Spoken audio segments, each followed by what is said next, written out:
যে আমরা সবাই রমজান আসছে এটা নিয়ে বেশ উৎফুল্ল, এবং আমি দোয়া করি যে আল্লাহ আমাদেরকে আবার এই মাসটি প্রত্যক্ষ করার সৌভাগ্য দান করুন, এবং এই মাসের আগে এবং মাস চলাকালীন সকল ইবাদত যেন আল্লাহ কবুল করে নেন।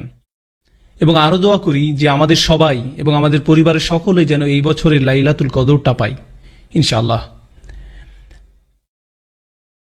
আমি আজকে আপনাদের সাথে কোরআনে কিভাবে রমজান নিয়ে আলোচনা করেছে তা আলোকপাত করতে চাই। কিছু বিষয় আমাদের সকলেরই জানা উচিত। আল্লাহ রমজান সম্পর্কে কোরআনে শুধুমাত্র একবার বলেছেন। আল্লাহ তাকওয়ার ব্যাপারে অনেকবার বলেছেন, আখিরাতের ব্যাপারে অনেকবার বলেছেন, বিভিন্ন নবীদের সম্পর্কে অনেকবার বলেছেন, আল্লাহ বিভিন্ন বিধিবিধান সম্পর্কে অনেকবার বলেছেন। কিন্তু যখন রমজানের কথা আসছে শুধু এক জায়গায় বলা হয়েছে, এর কোনো পুনরাবৃত্তি হয়নি, আর কোনো জায়গায় বলা হয়নি, শুধু বলা হয়েছে সূরা বাকারাতে। কিন্তু বাকারার কোন জায়গায় এটি বলা হয়েছে সেটি জানাটা খুব গুরুত্বপূর্ণ। আপনারা জানেন সূরা বাকারার প্রথম অংশে আল্লাহ সেই কারণগুলো বলেছেন যে কারণে বনী ইসরাইল আল্লাহর অনুগ্রহ থেকে বঞ্চিত হয়েছে, তাদের ভুলগুলো। আল্লাহ এগুলোর পুরো তালিকা দিয়েছেন সূরা বাকারাতে। সেই তালিকার শেষে গিয়ে আল্লাহ ইব্রাহিম আলাইহিসসালাম সম্পর্কে বলেছেন। কেন? কারণ ইব্রাহিম আলাইহিসসালাম হচ্ছেন আরব এবং ইয়াহুদীদের মাঝে যোগসূত্র। কেন তিনি এই দুটোর মাঝখানে সেতু? কারণ আরবরা হচ্ছে ইসমাইল আলাইহিসসালামের সন্তান, আর ইহুদিরা হচ্ছে ইসহাক আলাইহিসসালামের সন্তান। তাদের মাঝের একমাত্র লিঙ্কটা হচ্ছে তাদের পূর্বপুরুষ ইব্রাহিম আলাইহিসসালাম। তাদেরকে ইব্রাহিম আলাইহিসসালামের কথা স্মরণ করিয়ে দেয়া হচ্ছে, কারণ তারা বলেছে যে তারা শুধু এমন কোন নবীকেই মেনে নিবে যার পূর্বপুরুষ তাদেরও পূর্বপুরুষ, এবং তাদের পূর্বপুরুষ বলতে তারা শুধুমাত্র ইসহাক আলাইহিসসালামকে বোঝাচ্ছে। আর আল্লাহ তাদেরকে মনে করিয়ে দিচ্ছেন যে কেন তোমরা ইসহাক আলাইহিসসালামের সন্তানদের প্রতি এত পক্ষপাত দেখাচ্ছ, আর কেন ইব্রাহিম আলাইহিসসালামের সন্তানদের তোমরা গুরুত্বই দিচ্ছ না। কারণ ইব্রাহিম আলাইহিসসালাম ইসমাইল আলাইহিসসালামেরও বাবা, আর সেই বংশ ধরে আসছেন মুহাম্মদ রাসূলুল্লাহ সাল্লাল্লাহু আলাইহি ওয়াসাল্লাম। অর্থাৎ মূল ধারণাটি হচ্ছে আল্লাহর নির্বাচিত উম্মাহ হচ্ছেন ইব্রাহিম আলাইহিসসালামের সন্তানেরা, এবং সেই সূত্র ধরেই প্রথমে তারা ছিল ইসহাক আলাইহিসসালামের সন্তান, আর পরে তারা হলো ইসমাইল আলাইহিসসালামের সন্তানেরা। কিন্তু দিন শেষে তারা সবাইকে ইব্রাহিম আলাইহিসসালামের সন্তান, অর্থাৎ ওখানে কোনো পরিবর্তন হয়নি।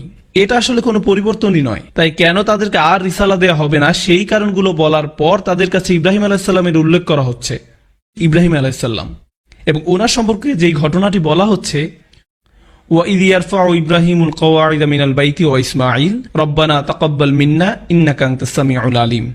ইব্রাহিম আলাইহিস সালাম কাবা ঘরের ভিত্তি স্থাপন করলেন।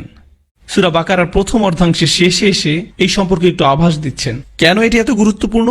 এখানে আল্লাহ কাবা সম্পর্কে একটু আভাস দিচ্ছেন। এটা তৈরি হবার ইতিহাস। ইব্রাহিম আলাইহিস সালাম কাবা ঘরের ভিত্তি স্থাপন করলেন। এর কয়েক আয়াত পরে কি হয়েছে জানেন? আল্লাহ মুসলিমদেরকে নির্দেশ দিচ্ছেন তাদের আর মসজিদুল আকসার দিকে ফিরে নামাজ পড়ার দরকার নেই, তাদের মসজিদুল হারামের দিকে ফিরে নামাজ পড়তে হবে। কিন্তু কাবা ঘরের দিকে ফিরে নামাজ পড়তে হবে এ কথা বলার আগে তিনি বলেছেন ইব্রাহিম আলাইহিস সালাম হচ্ছেন সেই ব্যক্তি যিনি এটা বানিয়েছিলেন। কারণ ইয়াহুদি এবং আমরা মুসলিমরা ততদিন পর্যন্ত কোন দিকে ফিরে নামাজ পড়তাম? আল আকসা। ইহুদিরা যেদিকে ফিরে প্রার্থনা করত আমরাও সেই দিকে ফিরেই পড়তাম, একই দিকে, এই আয়াত আসা পর্যন্ত। এবং তারপরেই মুসলিমদেরকে নির্দেশ দেয়া হচ্ছে কাবার দিকে ফিরে নামাজ পড়তে। এখন আপনারা এটাও জানেন যে রাসূলুল্লাহ সাল্লাল্লাহু আলাইহি ওয়াসাল্লাম যখন মক্কায় ছিলেন তখন একই সাথে কাবা এবং মসজিদুল আকসার দিকে ফিরে নামাজ পড়া যেত। কাবার এমন পাশে দাঁড়ানো যাতে কাবা এবং আকসা দুটোই আপনার সামনে থাকে, এটা সম্ভব ছিল। কিন্তু যখন মদিনাতে যাওয়া হলো তখন আর সেই সুযোগটা রইল না। হয় আপনাকে কাবার দিকে ফিরতে হবে, আর অথবা কাবার দিকে পিঠ দিয়ে আকসার দিকে ফিরে নামাজ পড়তে হবে। আপনার পক্ষে এখন আর একসাথে দুই দিকে মুখ করা সম্ভব নয়। রাসূল সাল্লাল্লাহু আলাইহি ওয়াসাল্লাম যখন মক্কায় ছিলেন তখন তিনি একই সাথে দুই দিকে মুখ করতে সক্ষম ছিলেন, আর যখন তিনি মদিনায় গেলেন একদিকে মুখ করা সম্ভব হলো, এবং তিনি আকসার দিকে মুখ করছিলেন, এবং এটা ছিল ওনার জন্য বেশ পীড়াদায়ক। এই জিনিসটার উল্লেখ আল্লাহ কোরআনে করেছেন। যখন কোরআনে কিবলা পরিবর্তনের আয়াতটা আসলো, قد نرى تقلب وجهك في السماء فلنولينك قبلة ترضاها, নিশ্চয়ই আমি আকাশের দিকে তোমার মুখমণ্ডল উত্তোলন অবলোকন করেছি, তাই আমি তোমাকে ওই কিবলামুখী করাচ্ছি যা তুমি কামনা করছো। যাই হোক, আমি যেই পয়েন্টটা বলতে চাচ্ছি সেটা হলো একটা জাতির পরিচয় হয় তার রাজধানীর পরিচয়ে। আপনি যখন একটি জাতিতে পরিণত হবেন আপনার একটি রাজধানী থাকতে হবে, আর বিশেষত আপনি যদি একটি বড় জাতি হন আপনার একটা বিশেষ রাজধানী থাকতে হবে, আর রাজধানী হচ্ছে এর পরিচয়। ধরুন কোন একটি দেশের একটি শহর বা একটি গ্রাম কোনো শত্রু বাহিনীর হাতে পতন হলো, সেটা কিন্তু তেমন বড় ব্যাপার না। একটি দেশ পুরোপুরি পরাজিত হয় কখন? যখন কেউ তার রাজধানী দখল করে নেয়। আপনি যখন কারো রাজধানী দখল করে নেবেন তখন ওই দেশের আর অস্তিত্ব নেই। একটি দেশের রাজধানী তার পরিচয় বহন করে। মুসলিমদের জন্য কিবলা আমাদের পরিচয়, এটা আমাদের রাজধানী। মক্কা হচ্ছে আমাদের ইসলামিক রাজধানী, আমরা ওই দিকে মুখ করি। যখন আল্লাহ এই দিক পরিবর্তন করে দিচ্ছেন তখন তিনি আসলে আমাদের বাহ্যিক পরিচয়ের জিনিসটাই পরিবর্তন করে দিচ্ছেন। উনি আমাদের পরিচয় পরিবর্তন করে দিচ্ছেন। এখন মজার ব্যাপার হচ্ছে আল্লাহ চাইলেন ইহুদি এবং মুসলিমদেরকে দুই জাতিতে আলাদা করতে, তাই উনি এর রাজধানী পরিবর্তন করে দিলেন। যেই মাত্র উনি আমাদের রাজধানী পরিবর্তন করলেন আল্লাহ বললেন ওয়াকাযালিকা জাআলনা উম্মাতান ওয়াসাতান, এইভাবে আমি তোমাদেরকে মধ্যম জাতিতে পরিণত করলাম। উনি আমাদেরকে একটি নতুন জাতি হিসাবে পরিচিত করালেন, কারণ এখন আমাদের নিজস্ব রাজধানী আছে। আর একটা জিনিস আমাদের জানা দরকার, যেটা আমি যেই জায়গা থেকে এসেছি সেটা একটা অসাধারণ আলোচনা, যেখানে ইহুদি এবং খ্রিস্টানদের সাথে আমার অনেক কথা হয়। আল্লাহ কোরআনে উল্লেখ করেছেন যে এই কিবলা পরিবর্তনের ব্যাপারটি ইহুদিরা পছন্দ করেনি। প্রশ্ন আসে কেন তারা এটি পছন্দ করলো না? আপনাদের কারো কি নন মুসলিম বন্ধু আছে? যদি থেকে থাকে তাহলে হয়তো আপনাদের ইহুদি, খ্রিস্টান, হিন্দু বা বৌদ্ধ বন্ধু আছে। আপনি কোন দিকে মুখ করে নামাজ পড়লেন তাতে কি তাদের কিছু এসে যায়? এটা তাদের জন্য কোনো চিন্তার বিষয় নয়। যদি ইহুদিরা ভিন্ন ধর্মের হতো, তারা ভিন্ন ধর্ম, সেক্ষেত্রে মুসলিমরা কিবলার দিক মুখ করে ফিরে নামাজ পড়ুক বা অন্যদিকে ফিরে নামাজ পড়ুক, তাতে তাদের কি আসে যায়? তারা আকসার দিকে মুখ করে পড়ুক আর নাই পড়ুক। কিন্তু আল্লাহ বলছেন সায়াকুলু সুফাহাউ মিনান নাস মা ওয়াল্লাহুম আন কিবলাতিহিম আল্লাতী কানু, তাদের মাঝে বোকা লোকেরা বলবে কেন তারা তাদের মুখ ফিরিয়ে নিল, কি জন্য তারা যেটাকে একসময় কিবলা মনে করত তার থেকে মুখ ফিরিয়ে নিয়েছে, কেন তারা দিক পরিবর্তন করলো। অন্য কথায় বলা যায় তারা এতে অপমানিত বোধ করেছিল। মদিনার ইহুদিরা অপমান বোধ করেছিল। কেন তারা অপমান বোধ করলো? কেননা তারা ভিতরে ভিতরে ঠিক বুঝতো যে যতক্ষণ তারা আকসার দিকে মুখ ফিরবে ততক্ষণ পর্যন্ত ওটাই রাজধানী থাকবে এবং তারাও আল্লাহর নির্বাচিত লোকদের অন্তর্ভুক্ত থাকবে। কিন্তু যেই মাত্র দিক পরিবর্তন হচ্ছে তখন তারা বুঝতে পারলো যে আগে যা আমাদের রাজধানী ছিল সেটা রাজধানী হিসাবে স্বীকৃত নয়, আমাদেরকে নতুন রাজধানী গ্রহণ করতে হবে। এর অর্থ আমাদেরকে এখন ইব্রাহিম আলাইহিস সালামের অন্য সন্তান ইসমাইলের বংশধরদেরকেও স্বীকার করতে হবে। আমরা আর আমাদের নিজস্ব পরিচয় ধরে রাখতে পারবো না। আল্লাহর দৃষ্টিতে আমাদের উচ্চ আসন আর নেই। এটা দিয়ে প্রমাণিত হয় যে তারাও রাসূলুল্লাহ সাল্লাল্লাহু আলাইহি ওয়াসাল্লামকে রাসূল বলে বিশ্বাস করত।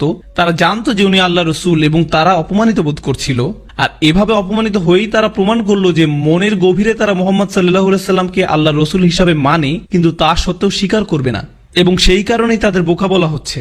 বোকা লোকেরা তাদের গোপন মনোভাব ফাঁস করে দিচ্ছে তাদের আচরণ দিয়েই। আর তাই আল্লাহ বলছেন বোকা লোকেরা জিজ্ঞেস করবে কেন তোমরা কিবলা ফিরিয়ে নিচ্ছ।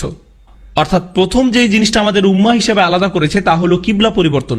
ও আরেকটি কথা, তখন পর্যন্ত আমরা সেই সব দিনই রোজা রাখতাম যেদিন ইহুদিরা রোজা রাখতো। আর এই 5 ওয়াক্ত নামাজের বিধান আসার আগ পর্যন্ত ইহুদিরা যেই সময় নামাজ পড়তো আমরাও সেই সময়ে নামাজ পড়তাম। কেন? কারণ সেটা ছিল মুসা আলাইহিস সালামের শরিয়া। যতক্ষণ পর্যন্ত নতুন শরিয়া আসেনি, যেটা আগে থেকেই ছিল, আমরা সেটাই অনুসরণ করতাম। রাসূল সাল্লাল্লাহু আলাইহি সাল্লাম মুসা আলাইহিস সালামের শরিয়া অনুসরণ করতেন যতক্ষণ না পর্যন্ত ওনাকে ওনার শরিয়া দেয়া হয়েছিল। এখন ইহুদিরা যেই দিন রোজা রাখতো আমরাও সেই দিনই রোজা রাখতাম।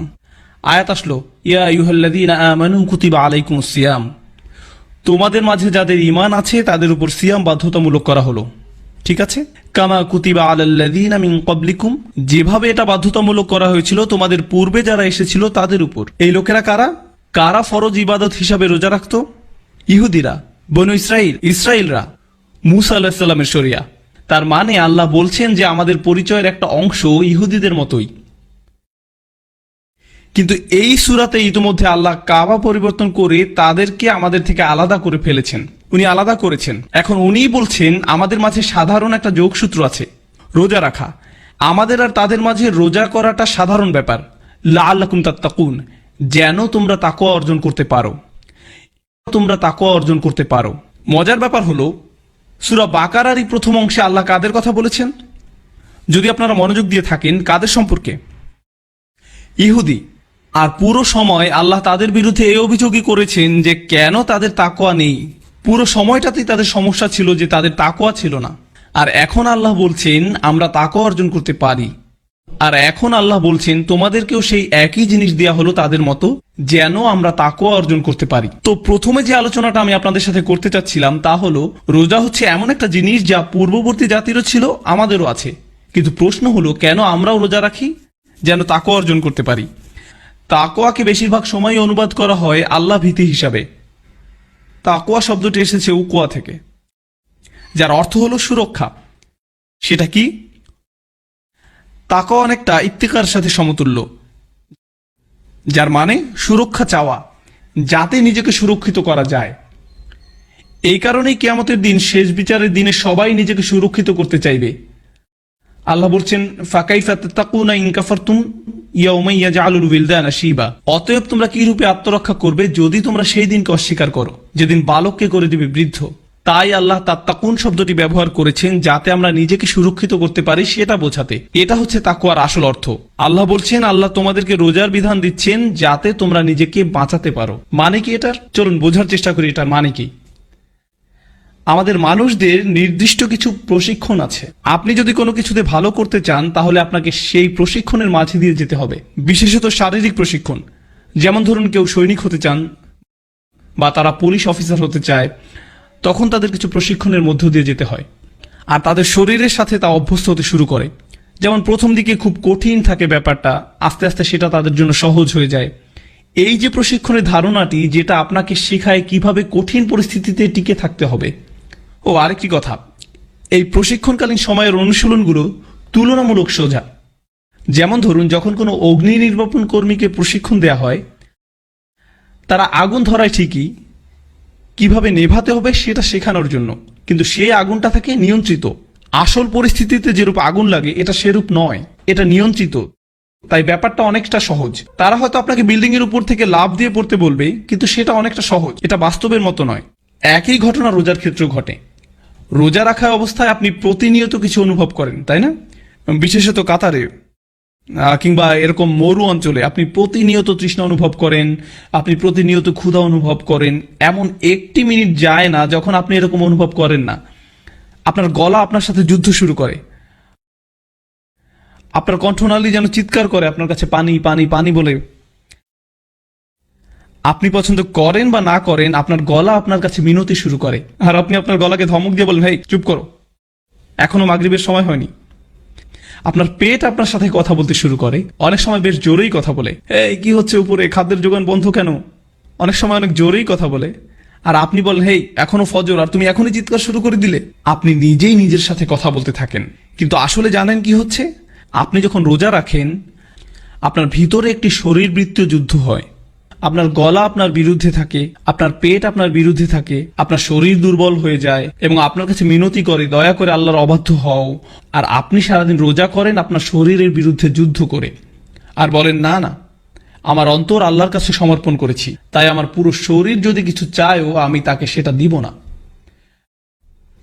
আপনি আপনার অন্তরকে, আপনার শরীরকে নিয়ন্ত্রণ করার প্রশিক্ষণ দেন। যখন আপনি রোজা রাখেন আপনি এটাই করেন, আমিও এটাই করি যখন রোজা রাখি। কেন এটা গুরুত্বপূর্ণ? এটার মূল উদ্দেশ্য কি?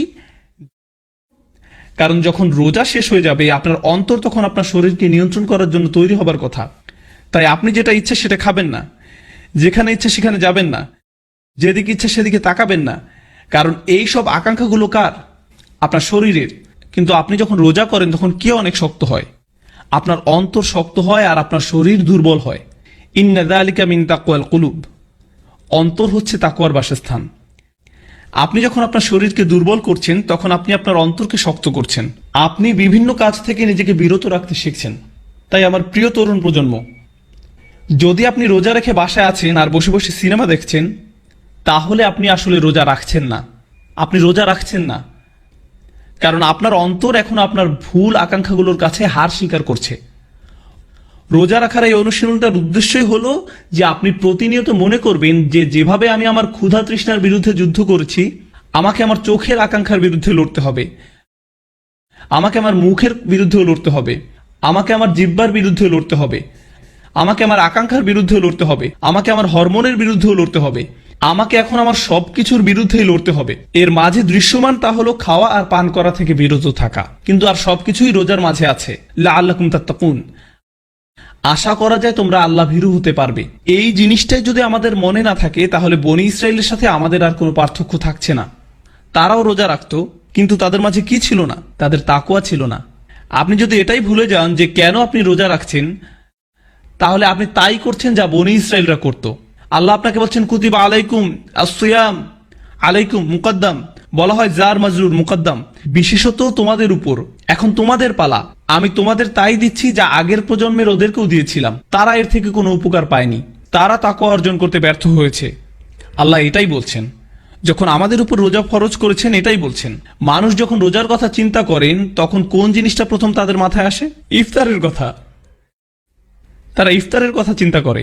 রোজা হচ্ছে বাস্তব জীবন মোকাবেলা করার জন্য আপনার প্রশিক্ষণ। যখন প্রশিক্ষণ চলে সেটা অনেক সহজ থাকে, যেমন নিয়ন্ত্রিত আগুন, নিয়ন্ত্রিত পরিস্থিতি।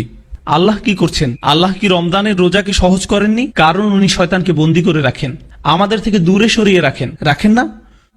উনি আমাদের কাজ সহজ করে দেন যাতে আপনার অন্তর নিজেকে নিয়ন্ত্রণ করার একটা সুযোগ পায়। যেই মাত্র রমজান শেষ হয়, ঈদ মুবারক, বলুন তো কি হবে? শয়তান মুক্ত। আর আসল যুদ্ধ শুরু হয় তখন। এতদিন ধরে যে প্রশিক্ষণ নিলেন সেটা এখন কাজে দিবে। কিন্তু যদি আপনি নিজেকে ঠিকমতো প্রশিক্ষিত না করেন, দেখো এখন শুধু তরুণ প্রজন্মকে সাহায্য করার জন্য বলছি, কেউ যখন আর্মিতে যোগ দিতে চায় তাকে শারীরিক প্রশিক্ষণের মধ্য দিয়ে যেতে হয়। তারা তাকে কোনো দেয়ালের উপর দিয়ে লাফ দিতে বলে অথবা দেয়াল বেয়ে উঠে অন্যদিকে যেতে বলে। এখন ধরুন দুইজন লোক মিলিটারিতে যোগ দেবার পর প্রশিক্ষণ নিচ্ছে, একজন দেয়ালের উপর দিয়ে লাফিয়ে গেল আর একজন পাশ দিয়ে হেঁটে ওই পাশে গেল। ধরা যাক এই কাজ তাদেরকে 10 বার করতে হবে, একজন 10 বার লাফিয়ে গেল, অন্যজন 10 বারই অন্য পাশ দিয়ে ঘুরে গেল। এখন তারা যখন আসল রণক্ষেত্রে যাবে এবং তাদের একটি দেয়াল ডিঙাতে হবে, কে যেতে পারবে আর কে পারবে না, বোঝা গেল? তার দুজনই বলতে পারে যে আমি তো আমার কাজ শেষ করেছি। সবাই তাই চায় ফিনিশ লাইনে পৌঁছাতে। আপনিও রোজা রাখবেন, আপনার ভাইও রোজা রাখবে, কিন্তু আপনাদের দুজনের রোজা সমান হবে না, এক হবে না। যে ছেলেটি সত্যিই নিজেকে প্রশিক্ষিত করেছিল আর যে তা করেনি, তারা কি একই ফল পাবে? এখন চলুন সামনে আগাই। আল্লাহ বলছেন আইয়ামাম মাদুদাত, আইয়ামাম মাদুদাত, তার মানে অল্প কিছুদিন। জানেন এর মানে কি? যে আয়াতটি সম্পর্কে আলোচনা করলাম সেটা রমজানের আয়াত নয়, এখনো রমজানের কথা আসেনি। মাদুদাত শব্দটি দিয়ে বোঝায় জাম্মুকিল্লাহ, যার মানে হলো 10-এর নিচে, এর মানে 9 বা তারও কম। এর মানে এই আয়াতটি আগেকার যে রোজা ছিল সেটার কথা বলছে। রমজানের আগের রোজা, যেটা ইহুদিরা যেই দিন করতো সেই দিনই ছিল, অথবা হয়তো মাসের মাঝখানের 3টি দিন। এক কথায় অল্প কিছুদিন। আল্লাহ বলছেন আমি তোমাদের উপর রোজা ফরজ করেছি যেমন ফরজ করেছিলাম পূর্ববর্তী নবীদের উপর, মানে একদম তাদেরই মতন। আইয়ামাম মাদুদাত, ফামান কানা মিনকুম মারিদান আও আলা সাফারিন ফাইদ্দাতুম মিন আইয়ামিন উখর। তবে তোমাদের মধ্যে যে অসুস্থ হবে কিংবা সফরে থাকবে তাহলে অন্যান্য দিনে সংখ্যা পূরণ করে নেবে। ওয়া আলাল্লাযিনা ইউতিকুনাহু ফিদিয়াতু তুআমু মিসকিন, যদি তারা তা করতে না পারে কোনো গরিব লোককে খাওয়াবে। এখন আমি আপনাদেরকে মনে করিয়ে দিতে চাই, মনোযোগ দিয়ে শুনুন। রমজানের বিধান আসার পূর্বে যদি রোজা করতে অসমর্থ হতেন তাহলে 2 উপায়ে সেটা পূরণ করা যেত। আল্লাহ মুসলিমদেরকে কি বলেছেন? যে তোমরা 2টি কাজ করতে পারবে। প্রথমটি হলো, আপনি যদি রোজা রাখতে না পারেন তাহলে আপনি কি করবেন? আপনি ওইটা পূরণ করে নিতে পারবেন। আর দ্বিতীয় যে কাজটি করতে পারেন তা হলো গরিবকে খাওয়ানো। 2টা অপশন, 2 উপায়ে আপনি এটার কাফফারা আদায় করতে পারেন। কিন্তু এই 2 উপায়ে কাফফারা দেবার বিধান কি রমজানের বিধানের আগে ছিল নাকি পরে? না, এটা রমজান আসার পূর্বে ছিল। এই আয়াত রমজান সম্পর্কিত নয়, এই আয়াত হচ্ছে মুসলিমরা এখনো রমজান সম্পর্কে জানেই না। তারা শুধু জানে রোজা রাখা যায় যেভাবে ইহুদিরা রোজা রাখতো। আপনি যদি ওই কয়দিনে রোজা রাখতে না পারেন তাহলে আপনি সেটা পূরণ করে নিতে পারেন রোজা রেখে অথবা গরিব কাউকে খাইয়ে। আচ্ছা ঠিক আছে, এখন আপনি যদিও গরিব কাউকে খাইয়েও সেটার কাফফারা আদায় করতে পারেন, আবার নিজেও রাখতে পারেন। কিন্তু আপনি যদি নিজে রাখেন সেটাই আপনার জন্য ভালো। যদিও আমি 2টা পথই খোলা রেখেছি, কিন্তু তুমি নিজে করতে পারলেই সবচেয়ে ভালো। কিন্তু আপনি যদি গরিব খাইয়েও সেটা পূরণ করেন তাতে কোনো দোষ নেই। মনোযোগ দিয়ে শুনুন। সাহাবাদের সময় ওনারা এটাই পালন করতেন। আর যদি রোজা রাখো তবে তোমাদের জন্য বিশেষ কল্যাণকর, যদি তোমরা তা বুঝতে পারো। এখন আসছে রমজানের কথা। আমি চাইছিলাম আপনারা প্রথমে এই পটভূমিটুকু বুঝুন। যখন মুসলিমরা প্রথম রোজার কথা শুনলো, সাহাবারা রাদিয়াল্লাহু তাআলা আনহু যখন রোজার কথা জানতো, তা ছিল 10 দিনের কম সময়। এটা হলো প্রথম কথা। আর দ্বিতীয়, এই রোজা যদি কেউ করতে অক্ষম হতো তাহলে তা পূরণ করার 2টা বিধান ছিল। আপনি যদি পারেন তাহলে সেটা নিজেই রেখে পূরণ করুন, কিন্তু আপনার জন্য আরেকটি বিধানও রয়ে গেছে। এখন আল্লাহ বলছেন শাহরু রমাদান, রোজার মাস। পরের আয়াত, এটি হচ্ছে কোরআনে রমজানের রোজা রাখা বিষয়ক একমাত্র আয়াত, একমাত্র এটি। আল্লাযী উনজিলা ফীহিল কুরআন। আগেও বলেছি, যখন মানুষ রমজানের কথা চিন্তা করে প্রথম কোন জিনিসটা তাদের মাথায় আসে? ইফতার, পাকোড়া, সামোসা, বাসায় যথেষ্ট কেচাপ আছে কিনা সেটা দেখতে হবে। আপনি অতিরিক্ত অনেক সোডা জাতীয় জিনিস কিনেন। মুসলিমরা আসলে রমজানের সময় ওজন কমায় না, বরং ওজন বাড়ায়। Right? এটাই আমাদের নিয়ম। যখন আপনি রমজান মাসের কথা ভাবেন, প্রথম যে জিনিসটি আপনার মাথায় আসে তা হলো রোজা রাখা। আপনি যদি খাবারের কথা চিন্তা নাও করেন, আপনারা বলেন ভাই এবছর রমজান তো গরমের মাঝে কি যে হবে, আপনার মাথায় শুধু এই ধরনের চিন্তাই আসে। আল্লাহ কোরআনে বলছেন, প্রথম যেই জিনিসটা রমজান শব্দ শুনলেই আপনার চিন্তা করার কথা ছিল তা হলো শাহরু রমাদান আল্লাযী উনজিলা ফীহিল কুরআন। আল্লাহ এটা বলেননি যে তাতে তিনি রোজা ফরজ করেছেন, বলেছেন আল্লাযী উনজিলা ফীহিল কুরআন, সেই মাস যাতে কোরআন নাজিল করা হয়েছিল। রমজান সেই মাস যাতে কোরআন নাজিল করা হয়েছিল। যেই কারণে রমজান একটি বিশেষ মাস তা রোজা নয়। রমজান এই কারণেই বিশেষ, কারণ এই মাসে কোরআন নাজিল হয়েছিল। আল্লাহ এটাই আমাদের বলছেন, আল্লাহ এটাই আমাদের বলছেন। এখন আপনার নিজেকে প্রশ্ন করতে হবে, আপনি রমজানে রোজা রাখছেন কিন্তু আপনি কোরআন পড়ছেন না। আপনি রোজা রাখছেন কিন্তু পুরো 30 দিনে এক পাতা কোরআনও আপনি মুখস্থ করেননি। এক পাতা থাক, এমনকি আধা পাতাও নয়, এমনকি 2টা আয়াতও নয়, আপনি কোরআন থেকে কিছুই মুখস্থ করেননি। তাহলে আপনি কিভাবে বুঝবেন আল্লাহ আপনাকে কি বলছেন? রমজানের পুরো উদ্দেশ্যটাই ছিল কোরআন নাজিল হওয়াটা উদযাপন করা। আমি আগেও বলেছি, একটা জাতির জন্য প্রথম যে জিনিসটা দরকার তা হলো রাজধানী। এখন আমাদের নতুন রাজধানী কি? কাবা। দ্বিতীয় যে জিনিসটা দরকার সেটি হলো একটি জাতির জন্য সংবিধান। আর আমাদের সংবিধান কি? কোরআন। আর সংবিধান যখন লিখিত হয় আর অনুমোদিত হয়, প্রত্যেক জাতি তা উদযাপন করে। প্রত্যেক জাতি যাদের সংবিধান আছে তাদের একটি সংবিধান দিবসও আছে, যেদিন তাদের সংবিধান কার্যকর হয়েছিল। আছে সবার এরকম দিবস, ঠিক আছে?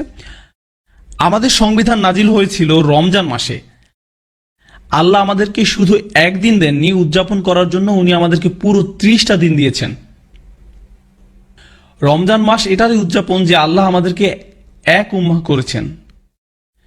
এখন আমাদের নিজস্ব রাজধানী আছে, নিজস্ব সংবিধান আছে, এবং আমাদের নিজস্ব রোজা রাখার দিন আছে। ইহুদিরা যেদিন রোজা রাখতো এটা আর সেই দিন নেই। আর আইয়াম মাদুদাত নয়, পুরোপুরি আলাদা করে ফেলেছেন। রমজানের পুরো উদ্দেশ্যটাই ছিল কোরআন নাজিল হওয়াটা উদযাপন করা। এটা শেষ। তাই আপনি যদি নিজেকে ইয়া আইয়ুহাল্লাযীনা আমানু এর অন্তর্ভুক্ত করতে চান, তাহলে আপনাকে আপনার নামাজের দিক পরিবর্তন করতে হবে, আপনাকে রোজা রাখার দিন পরিবর্তন করতে হবে। অন্য কোনো অপশন নেই। এর আগে বলা হয়েছিল ওয়ারকাউ মা'আর রাকিঈন, আপনাকে বলা হয়েছিল যারা রুকু করে তুমি তাদের মতো রুকু করো, এবং এতে তাদেরও কোনো সমস্যা ছিল না, কারণ তখনও রুকুর দিক একই ছিল। কিন্তু এখন এটা পরিবর্তন হয়ে গেছে। এই ফাঁকে আরেকটি কথা বলে রাখি, সম্প্রতি আমার একজন রেবাই বন্ধুর সাথে দেখা হয়েছিল টেক্সাসে। সে জুডিক স্টাডির একজন গবেষক। আমি তার সাথে মুসা আলাইহিস সালাম আরো নানান বিষয় নিয়ে কথা বলেছিলাম। আমি তাকে জিজ্ঞেস করলাম, তোমরা ইবাদত করো কিভাবে? তোমরা কি রুকু দাও? কারণ কোরআন ইহুদিদের সম্পর্কে বলেছে ওয়ারকাউ মা'আর রাকিঈন। আল্লাহ বলেননি ওয়াসজুদু মা'আস সাজিদিন সাল্লু মা'আল মুসাল্লিন। কেন আল্লাহ ইহুদিদেরকে এটা বললেন? তাই আমি জিজ্ঞেস করলাম, তোমরা রুকু করো? আমি জানি তোমাদের সিজদা আছে, রুকু আছে। তো সে বলল, আমাদের কিছু রুকু আছে যেটা আমরা বছরে একবার করি। এক সময় এটা একটা নিয়মিত ব্যাপার ছিল। আমি জানতে চাইলাম, তোমাদের সিজদা আছে? সে বলল, হ্যাঁ, আমাদের সিজদাও ছিল, যাতে আমরা মাটিতে মাথা নত করতাম। এখন আমরা আরেকটা ইবাদত করি, যাতে আমরা ফরিয়াদ জানাই যে কেন এটি আর এখন করি না। ইয়া সালাম। আমি এটা বানিয়ে বলছি না, সে আমাকে বলেছে, এটা একজন রেবাই আমাকে এটা বলেছে। অর্থাৎ তারা সিজদা জিনিসটা একদম হারিয়ে ফেলেছে, আর কিছু রুকু এখনো তারা করে। ওয়ারকাউ মা'আর রাকিঈন। সে আরো যেটা আমাকে বলেছিল তা হলো তাদের ইবাদতের শেষ ভাগটা হচ্ছে রুকু, মানে সিজদা আগে দেয় আর তারপরে রুকু দেয়। তার মানে তারা যদি সিজদা করে তাহলে আগে সিজদা করে তারপরে রুকুতে যায়। আল্লাহ মরিয়ম আলাইহিস সালামকে বলেছিলেন ওয়াসজুদি ওয়ারকাই, কারণ তাদের ইবাদতে সিজদা আগে আর রুকু পরে। যাই হোক, আমরা আবার আমাদের রমজানের বিষয়টাতে ফিরে আসি। শাহরু রমাদান আল্লাযী উনজিলা ফীহিল কুরআন হুদাল লিন-নাস। মনে হচ্ছে মুখে একটা বড় চর খাওয়ার মতো অবস্থা, কারণ তিনি বলছেন কোরআন সকল মানুষের জন্য পথ প্রদর্শক। এই আয়াত শুধু মুসলিমদের জন্য না, এটা মদিনার ইহুদি সম্প্রদায়ের জন্য। তারা ভাবে যে যখন ওহী আসে সেটা কাদের জন্য আসে? শুধু তাদের জন্য, শুধু তাদের জন্য। আল্লাহ বলছেন, না, এবার ওহী শুধু তোমাদের জন্য না, এটা সমগ্র মানব জাতির জন্য। হুদাল লিন-নাস। আল্লাহ এটাও বলেননি যে হুদাল্লিল আরব, হুদাল্লিল বানি ইসরাইল, হুদাল্লি বানি ইসমাইল, হুদাল্লি বানি ইব্রাহিম। না না না না, হুদাল্লিন নাস। এটা সমগ্র মানব জাতির জন্য। এটা আমাদের ধর্মের সবচেয়ে সুন্দর জিনিস বলা যায়, আমাদের ধর্মের সবচাইতে সুন্দর জিনিস। আপনি আমেরিকা, অস্ট্রেলিয়া বা খালজিতে বা পাকিস্তানে যে জায়গাতেই কোনো মসজিদে যান না কেন, যত জাতির মানুষই থাকুক না কেন, সবাই এক কাতারে দাঁড়ায়।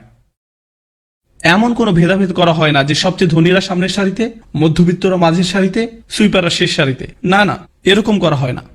না না, সবাই এক কাতারে দাঁড়ায়। হতে পারে বস আর কর্মচারী একই সাথে দাঁড়িয়েছে, এমনও হতে পারে কর্মচারী প্রথম কাতারে, বস শেষ কাতারে। এটাও হতে পারে। আবার এমনও হতে পারে যেই লোক আপনার জন্য কাজ করে সে ইমামতি করছে আর আপনি তার পিছনে দাঁড়িয়ে আছেন। এটাও হতে পারে। আল্লাহ এই দিক নির্দেশনা দিয়েছেন সবার জন্য। জানেন এর মানে কি? উনি সবাইকে এক সমান বানিয়েছেন কোরআনের মাধ্যমে, সালাত নামক প্রতিষ্ঠানের মাধ্যমে। আমরা তো রেসিস্ট হতে পারি না, কারণ আমাদের আছে সালাহ। আমাদের মাঝে জাত্যাভিমান থাকার কথা নয়। আমরা এটা বলতে পারি না যে আমার জাতি তোমার থেকে ভালো, আমার জাতীয়তা তোমার থেকে ভালো, আমার ভাষা তোমারটার থেকে ভালো, আমার গায়ের রং তোমারটার থেকে ভালো, আমার গ্রাম তোমারটার থেকে ভালো। এরকম আমরা করতে পারি না। আর জানেন কখন এই জিনিসটা আমাদের আরো বেশি মনে পড়ার কথা? যখন আমরা নামাজে দাঁড়াই, যখন বিলাল রাদিয়াল্লাহু তাআলা আনহু, উসমান রাদিয়াল্লাহু তাআলা আনহুর পাশে দাঁড়ান, সেটা আমাদের মনে করিয়ে দেয় যে আমরা সমান। এটাই হুদাল্লিন নাস। এটার অর্থ এটাই। জানেন কেন আমি এগুলো বলছি? কারণ আমি মুসলিমদের মাঝে এই প্রবণতা দেখেছি। আমি মুসলিমদের মাঝে জাতীয়তাবাদ দেখেছি। আমি দেখেছি মুসলিমরা অন্য দেশীয়দেরকে নিয়ে তামাশা করে, অন্যদেরকে ছোট করে, তাদের সম্পর্কে বাজে কথা বলে, অন্যদের ভাষা নিয়ে বাজে কথা বলে। আরবরা নন আরবদের নিয়ে তামাশা করে, বাংলাদেশিরা পাকিস্তানিদেরকে নিয়ে করে, পাকিস্তানিরা আবার ভারতীয়দেরকে নিয়ে করে, ফিলিপিনোরা মালয়েশিয়ানদেরকে নিয়ে তামাশা করে।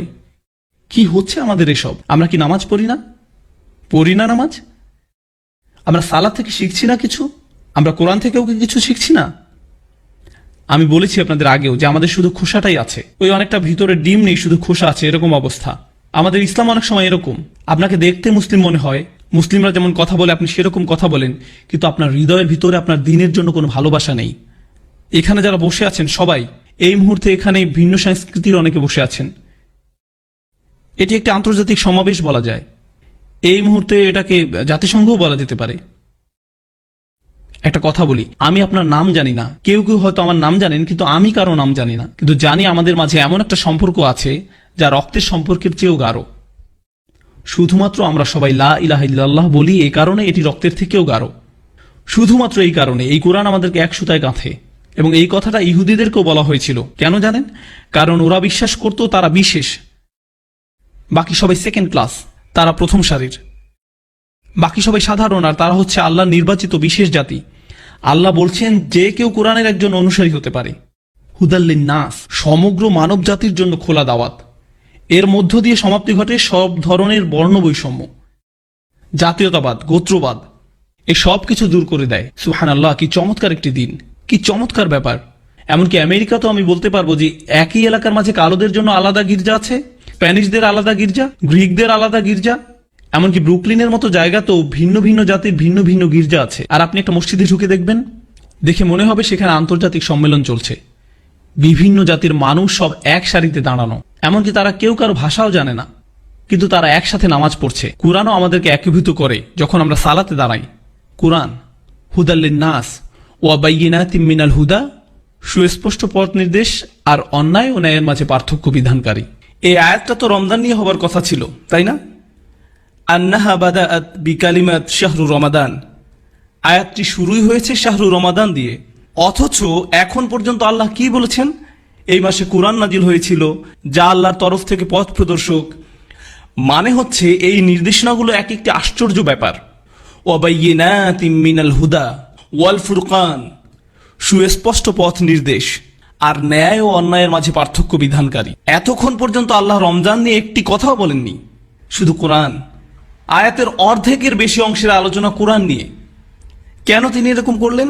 কারণ উনি এটা নিশ্চিত করতে চাচ্ছেন যে কোনো মুসলিম যেন এটা ভুলে না যায় যে রমজান হচ্ছে কোরআনেরই মাস। রমজান কোরআনেরই মাস। এটা হচ্ছে এই আশ্চর্য কিতাবের মাস। আমি বলেছিলাম, আমি বন্ধুত্ব করেছিলাম কার সাথে? এক ইয়াহুদি ধর্মগুরুর সাথে। আরেকটা মজার ঘটনা বলি রাবাইদের সম্পর্কে। কোন নবীকে তারা সবচেয়ে বেশি ভালোবাসেন? স্বাভাবিকভাবেই মুসা আলাইহিস সালামকে। আমরা দুজন সবসময় মুসা আলাহিসাল্লামকে নিয়েই কথা বলি। আমরা সব ব্যাপারেই মতভেদ করি। আমি তাকে অপদস্থ করার জন্য এমনটা করি না, আমি তার অবস্থানটা বোঝার জন্য তার সাথে কথা বলেছি। আমি বনি ইসরায়েল সম্পর্কে একজন বনি ইসরায়েলের মুখ থেকেই জানতে চাচ্ছিলাম।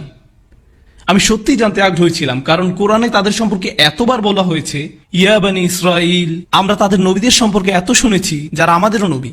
তাই আমি জানতে চাই তারা কিভাবে চিন্তা করে। তাই আমরা মুসা আলাহিস সাল্লাম সম্পর্কে কথা বলি। একবার আমি তাকে বললাম যে তুমি হয়তো জানো না কোরআনের একটি মিরাকেল হচ্ছে মুসা নামটি। মুসা নামটি আমি তার কাছে জানতে চাইলাম মুসা নামের অর্থ কি। হিব্রু ভাষায় তারা মুসা বলে না, বলে মুসে। যেমন তাওরাতুল মুসা, কিন্তু ওরা বলবে তাওরাতুল মুসে। তো আমি জানতে চাইলাম মুসে মানে কি। মু অক্ষরটি আরবি মা এর সমর্থক। মা মানে কি? পানি। যখনই আমরা মুসা আলাহিস সাল্লামকে নিয়ে কথা বলি তো তাদের কাছে মুসা হচ্ছেন যিনি পানি থেকে এসেছেন। তার মানে হচ্ছে মুসা নামটি হিব্রু। মুসা নামটি হিব্রু। আমি তাকে বললাম মুসা নামটি হিব্রু নয়, এটা হিব্রু হতেই পারে না। সে বলল কেন নয়? মুসা আলাহিস সাল্লাম বনী ইসরায়েলদের মধ্যে থেকে এসেছেন, তাই এটা হিব্রুই হবে। তিনি কোথায় জন্মগ্রহণ করেছিলেন? সে বলল মিশরে। যখন তিনি বাচ্চা ছিলেন তখন তিনি কোথায় গিয়ে পড়েছিলেন শেষ পর্যন্ত? ফেরাউনের প্রাসাদে। কে ওনার দেখভাল করত? ফেরাউন, আসিয়া আলাইসাল্লাম। আর তখন মুসা আলাহিসাল্লামের আসল মা সেখানে কাজের লোক হিসেবে আসলো। যখন ধরুন কোথাও নতুন একটা বাচ্চা আছে, কে তার নামকরণ করবে? তার পালক পিতামাতা নাকি কাজের লোক? পালক পিতামাতা। আর পালক পিতামাতা কোন ভাষায় তার নামকরণ করবে? নিজেদের ভাষায় নাকি কাজের লোকের ভাষায়? যেখানে তারা সেই বাচ্চাকে রাজপুত্র হিসাবে গড়ে তোলার কথা চিন্তা করছে, তাহলে বাচ্চার নামকরণ কাজের লোকের ভাষায় হবে নাকি মালিকের ভাষায় হবে? মালিকের ভাষায়। আর মালিকের ভাষা হচ্ছে মিশরীয়, হিব্রু নয়। তাদের ভাষা ছিল মিশরীয়, সুতরাং তার নাম মিশরীয়, হিব্রু নয়। কিন্তু মিশরীয় ভাষার সমস্যা হচ্ছে সেটা হারিয়ে গেছে। রাসূলুল্লাহ সাল্লাল্লাহু আলাইহি ওয়াসাল্লাম যখন এসেছিলেন তখন ইজিপশিয়ান ভাষা মরে যাওয়ারও 3000 বছর হয়ে গেছে। কেউ ওই ভাষা জানতো না। তাই কেউ যদি রাসূল সাল্লাল্লাহু আলাইহি ওয়াসাল্লামের সময় জিজ্ঞাসা করতো মুসা নামের অর্থ কি, কেউ আপনাকে তা বলতে পারবে না। কেন? কারণ ইজিপশিয়ান ভাষা ইতিমধ্যে মরে গেছে। আমরা সৌভাগ্যবান ইজিপ্টোলজির কারণে ওই ভাষাটা আবার পুনরুদ্ধার করা হয়েছে আর অনুবাদও করা হচ্ছে। হায়ারোগ্লিফিক্স যেটাকে বলে সেটা কিন্তু এখন অনুবাদ করা যায়। তাই এর সাহায্যে আমরা এখন মুসা নামের অর্থ বের করতে পারি। নামের অর্থ বের করার আগে আমি আপনাদেরকে কোরআনের একটি আয়াত বলি। মুসা আলাইহিস সালামকে প্রাসাদে আনা হলো। তার পালক মা তাকে কোলে নিয়ে ফিরাউনের কাছে নিয়ে গেলেন এবং বললেন আসা আন ইয়ানফা'না আও নাত্তাখিযাহু ওয়ালাদা। এই বাচ্চা আমাদের উপকারে আসতে পারে, অথবা আমরা তাকে সদ্য ভূমিষ্ঠ হিসাবে পালক নিতে পারি। আমরা তাকে সদ্য ভূমিষ্ঠ হিসাবে দত্তক নিতে পারি। ইজিপশিয়ান ভাষায় মুসা নামের অর্থ সদ্য ভূমিষ্ঠ। যখনই আমরা মুসা আলাইহিস সালামকে নিয়ে কথা বলি, সে ফিরাউনের কাছে আসলো আর বলল আমরা হয়তো সদ্য ভূমিষ্ঠ হিসেবে তাকে দত্তক নিতে পারি, হয়তো আমরা তাকে মুসা হিসেবে দত্তক নিতে পারি। কুরআন মুসা আলাইহিস সালামের নাম ওয়ালাদান হিসেবে ইতিমধ্যেই অনুবাদ করে দিয়েছে। কুরআন ইজিপশিয়ান ভাষা জানতো যখন সেই ভাষা ইতিমধ্যেই মৃত। কুরআন নিখুঁতভাবে সেটা অনুবাদ করে দিয়েছে। আসিয়া রাদিয়াল্লাহু তাআলা আনহু ওনাকে মুসা নামে রেখেছিলেন। আর কুরআনে বলা হচ্ছে আমরা তাকে সদ্য ভূমিষ্ঠ হিসেবে দত্তক নিতে পারি। আও নাত্তাখিযাহু ওয়ালাদান। সুবহানাল্লাহ। আমি তাকে বললাম আমাদের যা আছে তোমাদের তা নেই। সব ব্যাপারেই তার সাথে আমার দ্বিমত ছিল। আর এটা আমাদের পরিচয়ের একটি অংশ যে আমরা ভিন্ন মত পোষণ করব। আমাদের কাবা, আমাদের রোজা রাখার দিন, নবী, সবকিছুতে। যাই হোক, আবার আমাদের আসল আলোচনায় ফিরে আসি। আল্লাহ এখন আমাদেরকে কত দিন দিলেন? 30 দিন। এখন আপনারা বলুন, আগে কি এর থেকে বেশি দিন ছিল নাকি কম দিন ছিল? কম ছিল। ওই রোজা না করতে পারলে তার ক্ষতিপূরণ কয়ভাবে করা যেত? 2 ভাবে। হয় আপনি নিজে রোজা রেখে দিতে পারতেন, অথবা গরিবকে খাওয়াতে হবে। এইবার উনি বলছেন ফামান কানা মারিদান আও আলা সাফারিন ফাইদ্দাতুম মিন আইয়ামিন উখর। আর যে লোক অসুস্থ কিংবা মুসাফির অবস্থায় থাকবে সে অন্য দিনে গণনা পূর্ণ করবে। রোজা রেখে সেটা পুষিয়ে দিতে হবে। এখন কয়টা অপশন আছে? মাত্র একটা। দ্বিতীয় কোনো অপশনই আর নেই। আগের আয়াতে বলা হচ্ছে 10 দিনের কম রোজা রাখার কথা এবং তার ক্ষতিপূরণ করার উপায় 2টি। ক্ষতিপূরণ করার 2টা উপায়। তারপর রমজান আসলো আর আল্লাহ বলছেন এখন তোমাদের আর 3, 4 বা 5 দিন নয়, 30 দিন। আর এখন আপনি না রাখতে পারলে ক্ষতিপূরণ আর দুইটি উপায় নেই, একটি উপায়। ব্যাপারটা কি আগে থেকে সহজ নাকি কঠিন হলো? কঠিন হলো, কঠিন হলো। যখনই ব্যাপারটি কঠিন হলো, আল্লাহ আমাদেরকে বলছেন ইউরিদুল্লাহু বিকুমুল ইউসর ওয়ালা ইউরিদু বিকুমুল উসর। আল্লাহ তোমাদের জন্য সহজ করতে চান, উনি আপনার জন্য কঠিন করতে চান না। সুবহানাল্লাহ। যেই মুহূর্তে উনি এটি কঠিন করলেন, তখনই উনি আবার বলে দিচ্ছেন যাই হোক আমি তোমাদের জন্য সহজ করতে চাই। হিয়া রব্বি, আপনি তো এইমাত্র এটি কঠিন করলেন, আবার আপনি কেন বলছেন যে আপনি আমার জন্য সহজ করতে চান? কিভাবে এটা সহজ হয়? এটা তো কঠিন। উনি আসলে গুরুত্বপূর্ণ একটা জিনিস বলছেন, গুরুত্বপূর্ণ একটা জিনিস বলছেন। এর থেকে প্রথম শিক্ষাটা হলো আল্লাহ মুসলিমদের জন্য রমজানে রোজা রাখার শক্তি দিবেন। আর উনি রমজান মাসেই রোজা রাখাকে বছরের অন্য যে কোনো সময়ের চেয়ে সহজ করে দিবেন। আমি গ্যারান্টি দিয়ে বলতে পারবো আপনি যখন রমজানে রোজা রাখবেন তখন অন্য যে কোনো সময়ের চেয়ে সহজ হয়ে যায়, কিন্তু এর এক সপ্তাহ পরেই রোজা রেখে দেখেন ওইটা 10 গুণ কঠিন হবে। কারণ আল্লাহ বলছেন উনি আমাদের জন্য সহজ করতে চান। ওই 30 দিন অন্য দিনে 3 দিন রোজা রাখা থেকে অনেক সহজ। সুবহানাল্লাহ। এটা হচ্ছে প্রথম অর্থ, আল্লাহ আপনার জন্য সহজ করতে চান। দ্বিতীয় বিষয় হলো আপনার ট্রেনিং যদি 2 বা 3 দিনের হয়, 4 দিনের হয়, আপনি কিছু প্রশিক্ষণ পান, কিন্তু আপনার ট্রেনিং যদি 30 দিনের হয়, তাহলে আপনি কি বেশি শক্তিশালী হন? অবশ্যই। ওই ট্রেনিং এর প্রভাবও কি বেশি দিন থাকে? হ্যাঁ। আল্লাহ আমাদেরকে শয়তানবিহীন 30টা দিন দিয়েছেন, 30টা কোরআনময় দিন, 30টা দিন যে সময় শরীর নয় আপনাকে নিয়ন্ত্রণ করে আপনার অন্তর। উনি একদম পরিপূর্ণভাবে এই ট্রেনিং এর জন্য তৈরি করেছেন। যখন আপনার ট্রেনিং কঠিন হয়, যখন আপনার ট্রেনিং কঠিন হয়, তখন তা শেষ হবার পর আপনি একটি সার্টিফিকেট পান এবং উদযাপনও করেন। আপনি মানুষের কাছে গিয়ে বলেন আমি আমার সার্টিফিকেট পেয়েছি, মানুষ তখন আপনাকে শুভেচ্ছা জানায়। আমাদের ট্রেনিং যখন শেষ হয় তখন আমরা কি করি? ঈদ পালন করি, আমরা উদযাপন করি। সুবহানাল্লাহ। আমরা সফলভাবে এই বছরে ট্রেনিং শেষ করেছি। কেন এই ট্রেনিং নিচ্ছি আমরা? যেন আমরা বাস্তব জীবনের সাথে মোকাবেলা করতে পারি। রমজান শেষ হবার পর আপনি আরো শক্তিশালী হবেন, কারণ এখন আপনার অন্তরে আরো বেশি কোরআন আছে। যদিও তখন আপনি আর রোজা রাখছেন না, আপনার ভিতরে কি রয়ে যাচ্ছে? কোরআন। শয়তানের বিরুদ্ধে আপনার আসল অস্ত্র হবে কোরআন।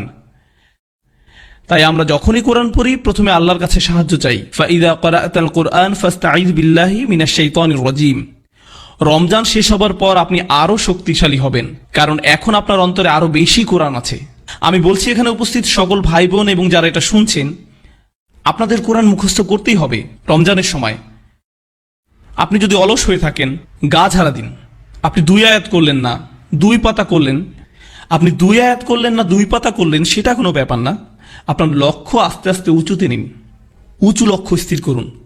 যেমন আপনি ঠিক করলেন এই মাসে পুরো 1 পারা মুখস্থ করবেন, 20 পাতা বা 10 পাতা, আমি শেষ পারার মুখস্থ করব, এরকম কিছু উঁচু লক্ষ্য স্থির করুন। যদি আপনি শেষ নাও করতে পারেন তারপর লক্ষ্য স্থির করুন। যখন কেউ কোরআন মুখস্থ করার চেষ্টা করে, হয়তো ভাবলেন আপনি ফজরের সময় মসজিদে গেলেন, ঠিক করলেন যে এরপরে আপনি কয়েক ঘন্টা সেখানে থাকবেন, অথবা হয়তো 30 বা 40 মিনিট এবং বসে বসে কোরআন মুখস্থ করলেন। আমি নিশ্চিতভাবে বলতে পারি এই কাজটি হবে আপনার জীবনে করা সবচেয়ে আন্তরিক ইবাদতগুলোর একটি, কারণ আপনি কাউকে দেখানোর জন্য কোরআন পড়ছেন না। আপনি যখন কোরআন মুখস্থ করেন একমাত্র কে তা জানবে? আপনি নিজেই। যদি আপনার এরকম সমস্যা থাকে যে আপনি কাউকে দেখলেই বলেন হে ভাই জানেন আমি সূরা গাশিয়া জানি, যদি আপনার এই সমস্যা থাকে তাহলে আমার সাথে পরে দেখা করবেন। এছাড়া আপনি যদি কোরআন মুখস্থ করেন তাহলে সেটা কার জন্য? আপনার নিজের জন্য। আপনি এক আয়াত বারবার পড়ছেন, আবার যতবার আপনি পড়ছেন ফেরেশতারা তা লিখছেন। যখন আপনি মুখস্থ করেন তখন কি বারবার তা আপনাকে রিপিট করতে হয় না? যতবার আপনি রিপিট করবেন ফেরেশতারা আপনার নামে সেটা লিখবে প্রত্যেকবার, একবার নয় 10 বার বা 20 বার লেখা হচ্ছে প্রত্যেক আয়াত। কোরআনের বারাকাত আপনার অন্তরে প্রবেশ করছে। যখন রমজান মাস আসে আমাদের এটা করা উচিত। আর কতক্ষণ আছে? 15 মিনিট। আমার মনে হয় আমার আরো 1 ঘন্টা লাগবে। আমি কি আরো 1 ঘন্টা পেতে পারি? ঈশার নামাজ পড়ে আবার বসলাম। আচ্ছা ঠিক আছে, এখন যে অংশটা আসছে সেটা নিয়ে আমি আসলেই কথা বলতে চাই। আমি আপনাদের জন্য একটা সিন তৈরি করি। আমি নিজে ছোট একটা ইনস্টিটিউট চালাই। আমার 60 জন শিক্ষার্থী আছে। প্রতি বছর আমার 60 জন শিক্ষার্থী হয়। আমি তাদেরকে 5 ঘন্টা ধরে পড়াই প্রতিদিন। যখন আমার পড়ানো শেষ হয় আমি ক্লান্ত হয়ে যাই। তখন কোন স্টুডেন্ট এসে ধরুন বলল উস্তাদ আমি কি 5 মিনিট সময় পেতে পারি? আমি বললাম ঠিক আছে, দিলাম আমি তাকে 5 মিনিট। আরেকজন আসলো, সেও বললো আরো 5 মিনিট চাইলো। এভাবে আরেকজন, এভাবে আরেকজন, আরেকজন, আরেকজন, সবাই 5 মিনিট চায়। এভাবে 60 জন স্টুডেন্ট প্রত্যেকে আসলো আর সবাই বলল আমি শুধু 5 মিনিট চাই। কত মিনিট হলো? 300 মিনিট। কত ঘন্টা হয়? 3 ঘন্টা 300 মিনিটে। মাশাআল্লাহ, কাতারে তো দেখি ভালো গণিতবিদ আছেন, গণিতে পিএইচডি করা। এতে 5 ঘন্টা হয়। ইতিমধ্যে আমি পড়িয়েই প্রায় মৃত, আর এখন তো আমি আইসিইউতে। অথচ প্রত্যেক স্টুডেন্ট বলবে আমি তো শুধুমাত্র 5 মিনিটই নিয়েছি। এটা তো কোনো সময়ই হলো না। ধরুন এখানে 500 লোক আছেন অথবা তার বেশি। আমি যদি সবার সাথে 1 মিনিট করেও কথা বলি, 1 মিনিট করে, তাহলেও 500 মিনিট, 8 ঘন্টারও বেশি সময়। 8 ঘন্টা মাত্র 1 মিনিট করে হলেও, অথচ সবাই বলবে আমি তো মাত্র 1 মিনিট পেয়েছি। আসলে কোনো কথাই হয়নি। বুঝা গেল? আরেকটি উদাহরণ দেই। আমার এক মেয়ের একটা সমস্যা আছে, যেই কারণে আমাদেরকে রেগুলার চিকিৎসকের কাছে নয়, বিশেষজ্ঞ চিকিৎসকের কাছে যেতে হয়। বিশেষজ্ঞ চিকিৎসক অনেক ব্যস্ত থাকেন, আপনি যে কোনো সময় এমনিতেই তার চেম্বারে ঢুকে যেতে পারেন না। আর তারা হয়তো আপনাকে 3 মাস পরের অ্যাপয়েন্টমেন্ট দিবে। আপনি হয়তো বলবেন এর আগে কিছু নেই, তারা বলবে না, এর মাঝেই 3 মাসের বুকিং শেষ। আর আপনি যদি অ্যাপয়েন্ট মিস করেন, 9টার জায়গায় 9টা 5-এ যান, শেষ। আপনাকে আরেকটা অ্যাপয়েন্টমেন্ট নিতে হবে হয়তো 4 মাস পরের। এর মানে আপনি যদি বিশেষ কারোর সাথে দেখা করতে চান, সেটা আপনার সময় অনুযায়ী হবে না, সেটা হবে তাদের সময় অনুযায়ী। আপনি যাবেন, আপনাকে তাদের সময় অনুযায়ী যেতে হবে। আপনার বস যদি আপনাকে ডাকে, আপনি বলবেন না যে যখন আমার সময় হবে ইনশাল্লাহ, কারণ সে আপনার সুবিধা অনুযায়ী চলবে না, আপনি তার সুবিধা অনুযায়ী চলবেন। বুঝা গেল? গুরুত্বপূর্ণ ব্যক্তিদের সাথে দেখা করতে হলে আপনাকে এটাই করতে হবে। আপনার বাচ্চাদের ক্ষেত্রে এটা খাটে না। আপনি যদি তাদেরকে ডাকেন, সে বলবে না বাবা অ্যাপয়েন্টমেন্ট নাও, 8:45-এ তোমার সাথে দেখা করব, বা এরকম কিছু, তখন আমি ফ্রি থাকবো না, এরকম বলতে পারেন না। তাকে সাথে সাথেই আসতে হবে। বুঝা গেল? শেষ উদাহরণ, ধরুন একজন কোম্পানির মালিক বা সিইও, তাদের 500 কর্মচারী আছে। 500। সে কি সবাইকে চিনে? না। সে হয়তো কয়েকজন ম্যানেজারকে চিনে, তাদের আবার নিজস্ব টিম আছে, এরপর আরো একটা সাব টিম করা আছে, এরকম হয়তো 10 বা 15 জনকে চিনে। সবাইকে চেনে না। সবাই যদি তার কাছে একটা করে অনুরোধ করে, সে কি সেটার জবাব দিতে পারবে? না, না, সে ওটা নিয়ে তেমন একটা চিন্তিতই হবে না।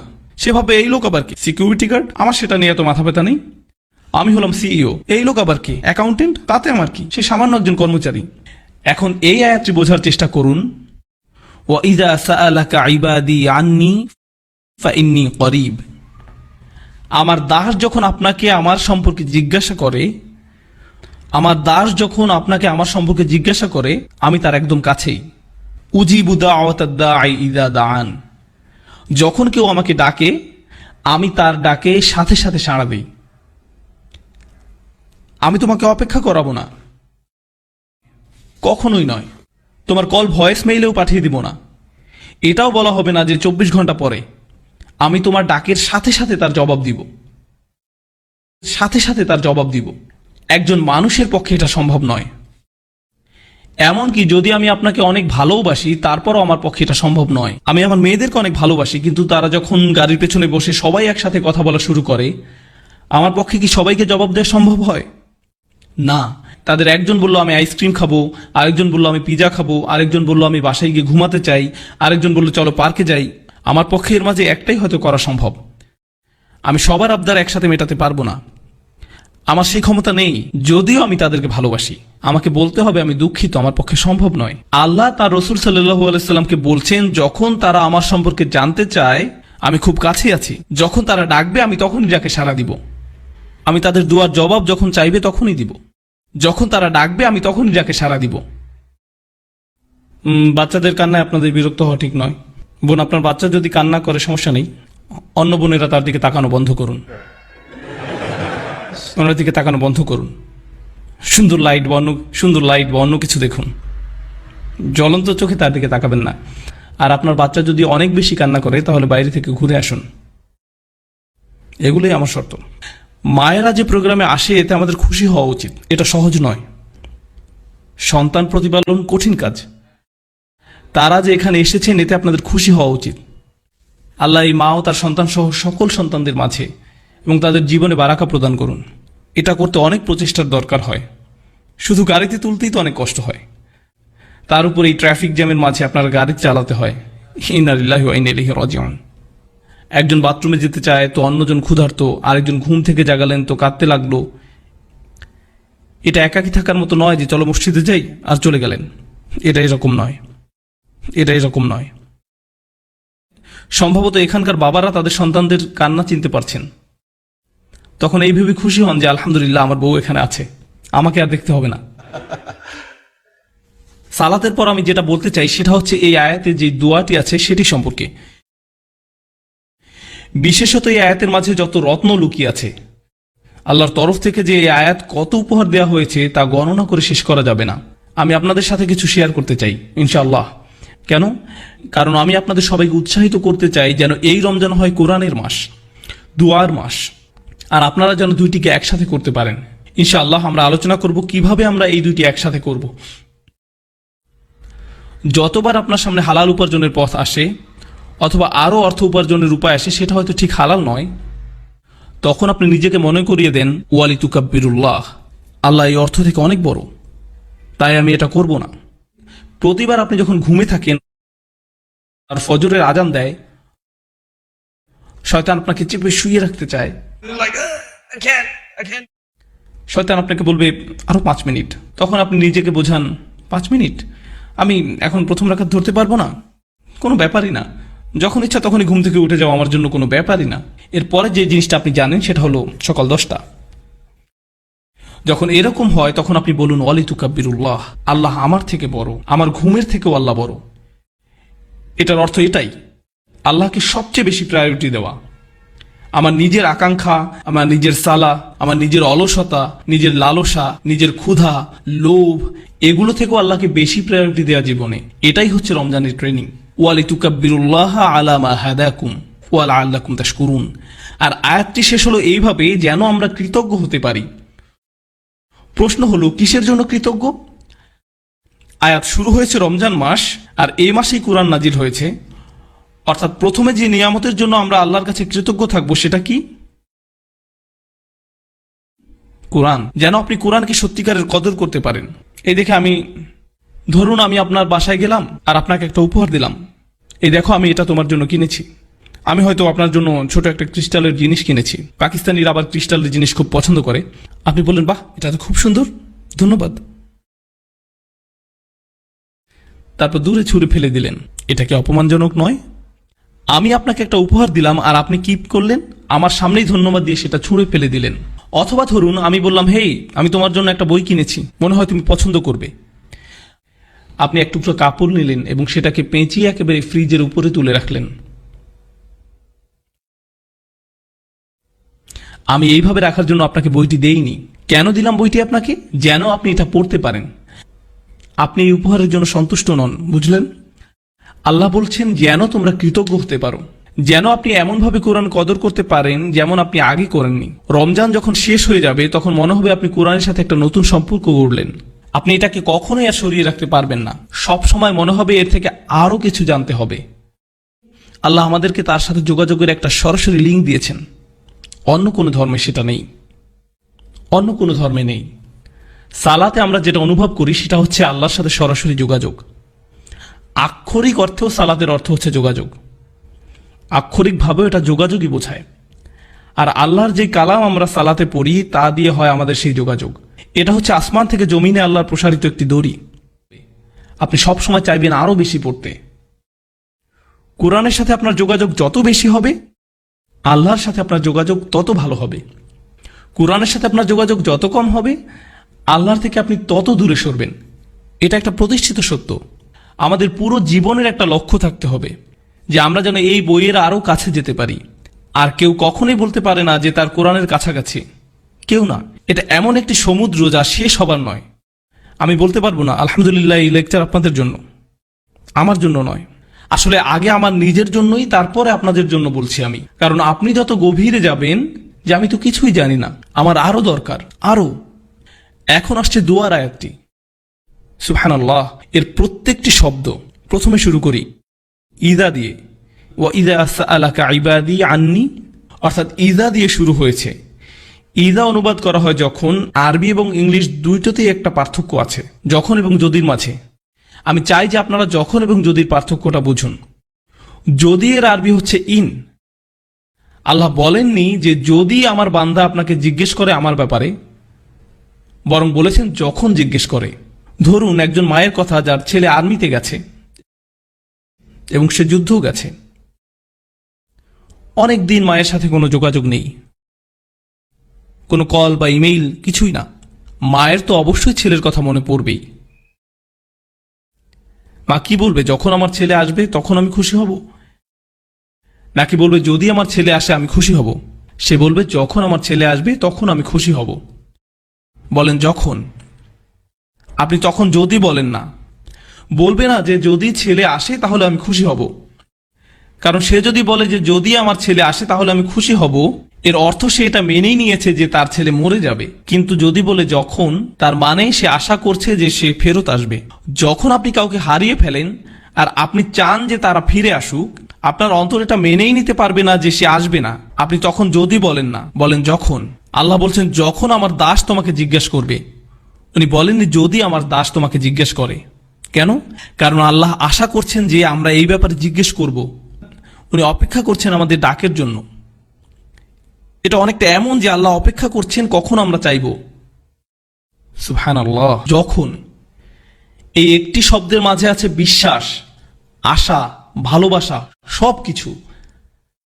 আল্লাহ যদি এমন ভাবে বলতেন যে আল্লাহ মানুষকে পরোয়াই করেন না, তারা চাক বা না চাক তাতে তার কি।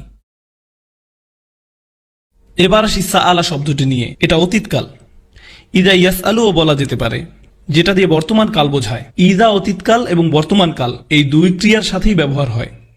যখন বর্তমান কালের সাথে ব্যবহার হয় তার মানে বারবার বোঝায়। মানে যদি বোঝানো হতো আমার দাস যখন আমার সম্পর্কে বারবার জিজ্ঞেস করে, তখন হতো ইদা ইয়াসআলুকা। কিন্তু আয়াতে বলা হয়েছে ইদা সাআলাকা। এটা অতীতকালের ক্রিয়া, শুধু কোনো কিছু একবার হয়েছে সেটাই বোঝায়। এর মানে আল্লাহ বোঝাচ্ছেন আমি আমার দাসের জন্য অপেক্ষা করছি, সে যদি একবারও আমার কাছে চায়। আমি অনেকবারের জন্য না, তার একবার ডাকের জন্যই অপেক্ষা করছি। এরপর বলছেন সাআলাকা, তারা আপনাকে, রাসূল সাল্লাল্লাহু আলাইহি সাল্লামকে জিজ্ঞেস করবে। কোন কোন সাহাবী বলতেন যে আমি আল্লাহ সম্পর্কে আরো জানতে চাই। তো কাকেই জিজ্ঞাসা করবেন? কাকেই জিজ্ঞাসা করবেন? রাসূল সাল্লাল্লাহু আলাইহি সাল্লামকে।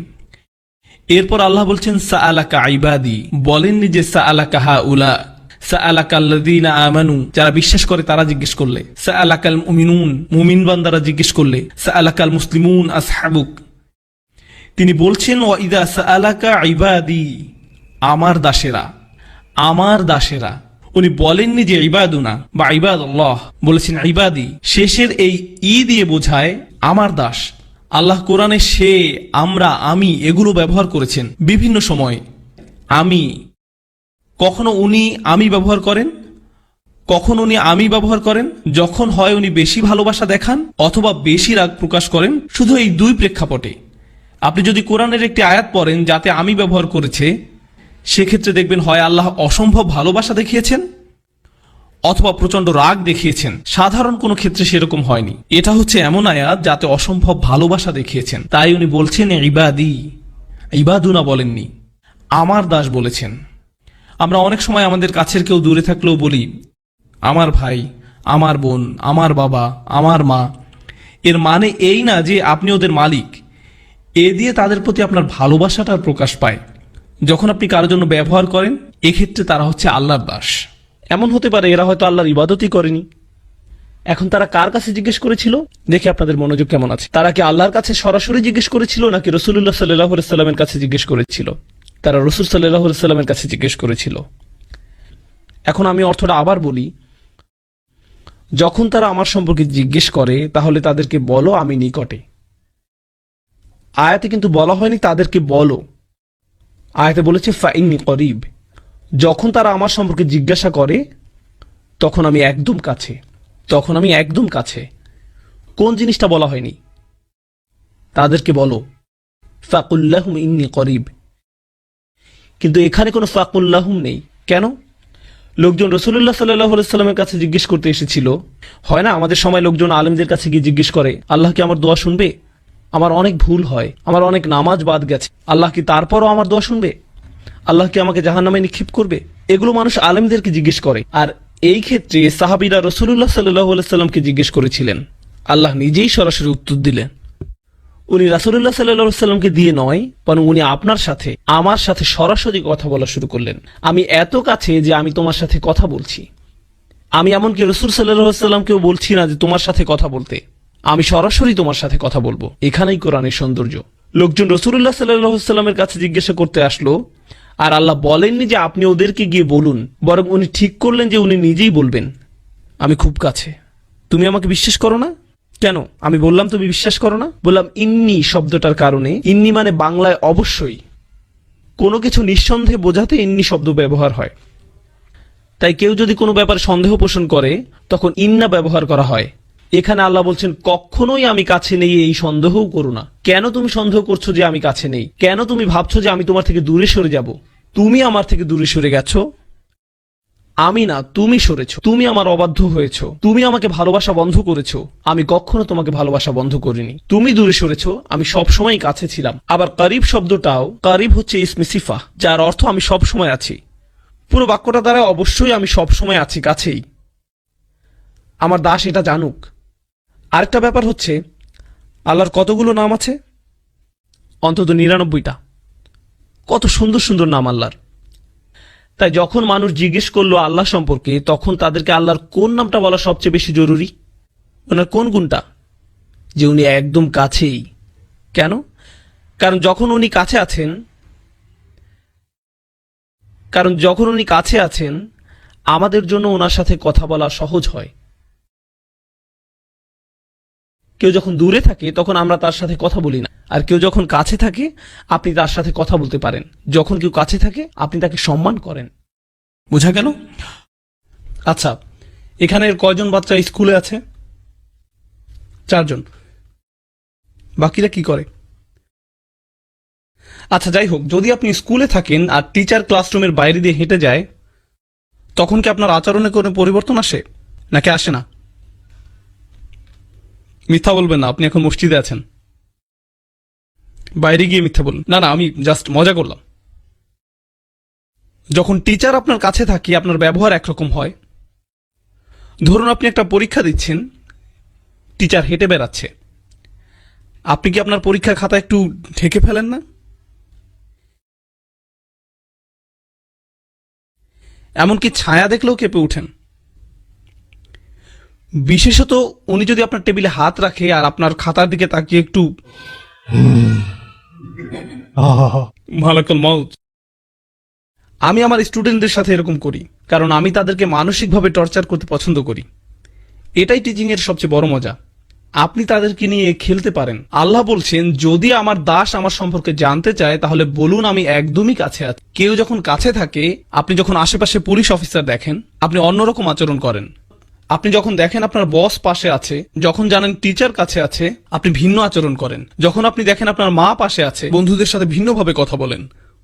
যখন সে অন্য রুমে যায়, তখন হয়তো আপনি আপনার বন্ধুর মুখে ঘুষি মেরে দেন। এই ধরনের কিছু করেন। যখন আপনি অনুধাবন করবেন যে আল্লাহ নিকটে, তখন আপনি সব সময়ের জন্য একদম ভিন্ন মানুষ হয়ে যাবেন, কারণ উনি সব সময় কাছে। এখন উনি যদি সবচেয়ে কাছেই হন, এরপর উনি কি বলছেন? উজিবু। উজিবু আরবিতে আজাবা মানে উত্তর দেওয়া। এছাড়াও আরেকটা শব্দ আছে ইস্তেজাবা।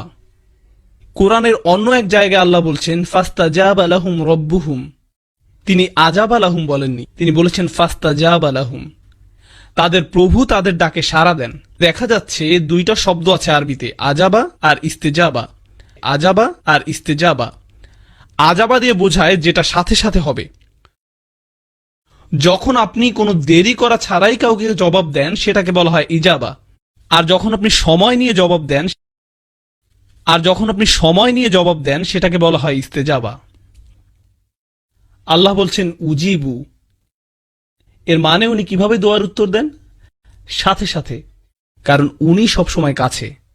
কেউ কেউ দোয়া করে আর বলে কখন আল্লাহ জবাব দিবেন, কখন আল্লাহ সাহায্য আসবে, আমি অসুস্থ, কখন আল্লাহ আমাকে সুস্থ করবেন, আমি চাকরি পাচ্ছি না, কখন আল্লাহ চাকরি দিবেন, আমার বিয়ে হচ্ছে না, কখন আল্লাহ আমার বিয়ে দিবেন, আমার মা একের পর এক বিয়ের প্রস্তাব নাকচ করছেন, কখন আল্লাহ তার অন্তরটা পরিবর্তন করবেন, এর নাক লম্বা, তার চোখ বেশি ছড়ানো, এ জানে না কিভাবে ঠিকমতো চা বানাতে হয়, এসব করে আমার বিয়ে হচ্ছে না, আমার মা সব নষ্ট করে দিচ্ছে, ইয়া আল্লাহ কেন আমার মা এরকম। আর আল্লাহ কি বলছেন, তিনি কখন সেটার জবাব দিবেন, সাথে সাথে। ও আরেকটা কথা, এগুলো সব রমজানের আয়াত, তাই না? তাই আপনি যদি সত্যি সত্যি চান আল্লাহ সাথে সাথে আপনার দুয়ার জবাব দিবেন রমজানে, আর আপনি যদি চান যে আল্লাহ আপনার কাছে আসবেন, তাহলে আগে নিজে আল্লাহর কাছাকাছি হন, বেশি বেশি কোরআন পড়ুন, আর তারপর দোয়া করুন। কোরআন পড়ুন আর দোয়া করুন। রমজানে আপনার এরকমটাই করা উচিত। যখন আপনি বেশি বেশি দোয়া করা শুরু করবেন, তখন রমজান মাসটা উপভোগ করা শুরু করবেন। রমজানের আনন্দটাই হচ্ছে দোয়ার মাঝে। অর্থাৎ উনি বলছেন উজিবু, আমি জবাব। তারপর উনি বলছেন দাওয়াতা দাই, কি শক্তিশালী শব্দ চয়ন। পূর্বে বলেছিলাম কোরআন মজিদে আমি কখন ব্যবহার করা হয়, মনে আছে? অনেক বেশি ভালোবাসা এবং অনেক বেশি রাগ প্রকাশ করার সময়। এখানে কোনটা? অনেক বেশি ভালোবাসা। এখন কার দেওয়ার জবাব দেওয়া হয়? আপনি ভাবতে পারেন যে অনেক বেশি দোয়া করে তার। আমি বছরে একবার দুইবার দোয়া করি। যখন আপনার পরীক্ষা থাকে তখন দোয়া করেন, ইয়া আল্লাহ আমার পরীক্ষা, আমিন। এখন কার দোয়ার জবাব দেওয়া হয়?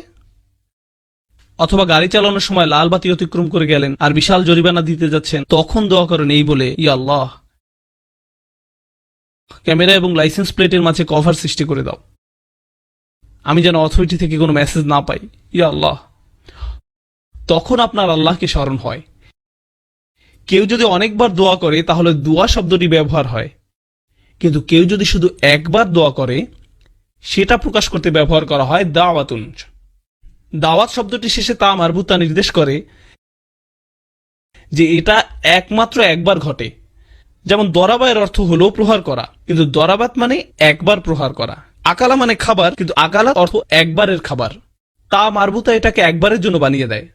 আল্লাহ বলছেন দাওয়াত দাই, প্রার্থনাকারীর একবারের প্রার্থনাতেও আমি সাড়া। লোকটি মাত্র একবারই দোয়া করলো, আল্লাহ বললেন না যে সারা বছর কোথায় ছিলে, তুমি জীবনে কখনো সালাত করনি, মাত্র একবার দোয়া করলে, ফাইন করিব, ভুলে যাও যে তোমার ডাকে সাড়া দিব।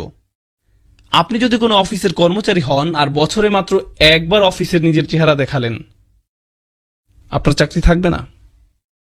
তারা বলবে কে আপনি? আমি এখানে চাকরি করি। কখন? আমি গত বছর চাকরি পেয়েছি।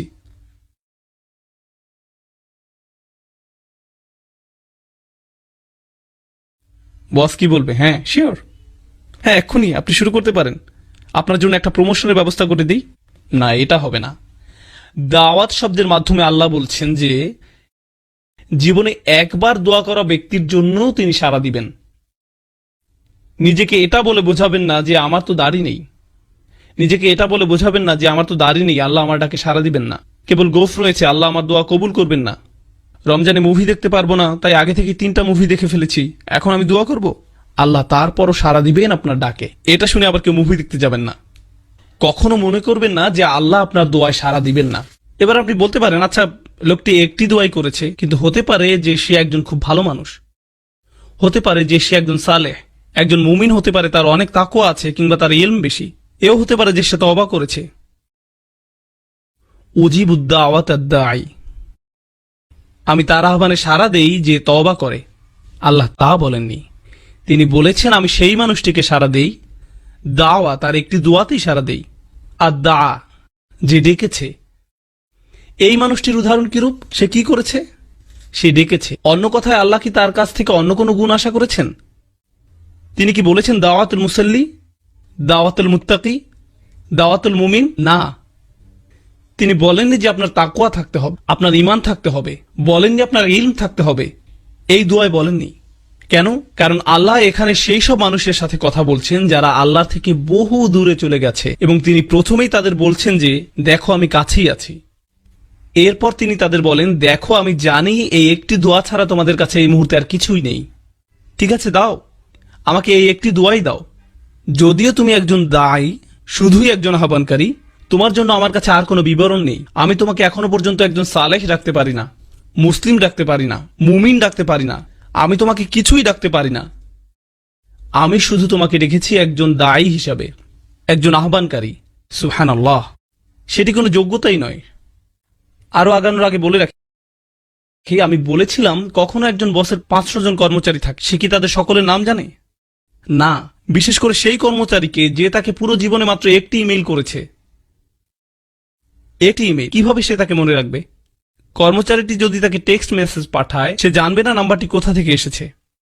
আল্লাহ বলেননি উজিবুদ্দা আওয়াতাদ্দাইন, তিনি বলেছেন উজিবুদ্দা আওয়াতাদ্দাই। এই শব্দটির মধ্যে থাকা আলিফলাম তাকে মারিফা বানিয়ে দেয়, অর্থাৎ যথাযথ এবং নির্দিষ্ট করে দেয়। অন্যভাবে বলা যায়, যে কেউ আল্লাহকে ডাকে, আল্লাহ বলেন না যে কোনো একজন শুধুই ডেকেছে, তিনি বলেন সেই জন আমাকে ডেকেছে, সেই নির্দিষ্ট মানুষটি।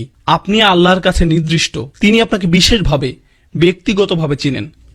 কোনো ডাক্তার আপনার নাম মনে রাখতে পারবে না যদি তাকে দিনে 100টা রোগী দেখতে হয়। সে এভাবে বলে চেষ্টা করবে, মুহাম্মদ কেমন আছো, চলে এসো। সবাই মুহাম্মদ, অন্তত সম্ভাবনা তো আছে। সে আপনাকে নামে চিনতে পারবে না। আপনি জানেন আমি মানুষের সাথে মিশি, আল্লাহ আমি তাদের সাথে মিশি। তখন আমি বলটা মরেছিলাম, একজন বয়স্ক ব্যক্তি আমার কাছে এলেন, বললেন, বেটা কেমন আছো? আমার মনে পড়ে তুমি খুব ছোট ছিলে, তখন মসজিদের ভিতর ছোটাছুটি করতে। আমি তখন মনে মনে ভাবছি, হায় আমি তো টেক্সাসে থেকে, কিন্তু মুখে বললাম, জি আমার মনে আছে। আমি কথা চালিয়ে গেলাম। আল্লাহ আজ্জা ওয়া জাল্লা নির্দিষ্ট রূপ পর্যন্ত চিনেন। আপনি হয়তো বলবেন, কোম্পানির সিইও কিভাবে আমার নাম জানবে? আমি তো শুধুই একজন নিরাপত্তা কর্মী। তার অবস্থান কত উঁচুতে আর আমি কত নিচু পর্যায়ে। কিভাবে একজন প্রেসিডেন্ট তার দেশের একজন অধিবাসীকে চিনবে? কিভাবে এটি সম্ভব? আপনারা সবাই যদি আমার কাছে এসে নিজেদের নাম বলেন, আমার কি মনে থাকবে? আমি জানি না, সত্যি আমি জানি না। কারো কাছে যদি আমার ফোন নাম্বার থাকে, প্লিজ কেউ ফোন নাম্বার নেবেন না, কিন্তু যদি থেকে থাকে, যদি আমাকে একটা SMS পাঠান আর আমার কাছে নাম্বারটি সেভ করা নেই, আমি কি জানবো এটা কে পাঠিয়েছে? আমি জানবো না কে পাঠিয়েছে। যখন আপনি আল্লাহকে ডাকেন, আল্লাহ বিশেষভাবে আপনাকে জানেন এবং তিনি তৎক্ষণাৎ আপনাকে সাড়া দিতে চান। তিনি আপনার সাথে তখনই নতুন সম্পর্ক শুরু করতে চান।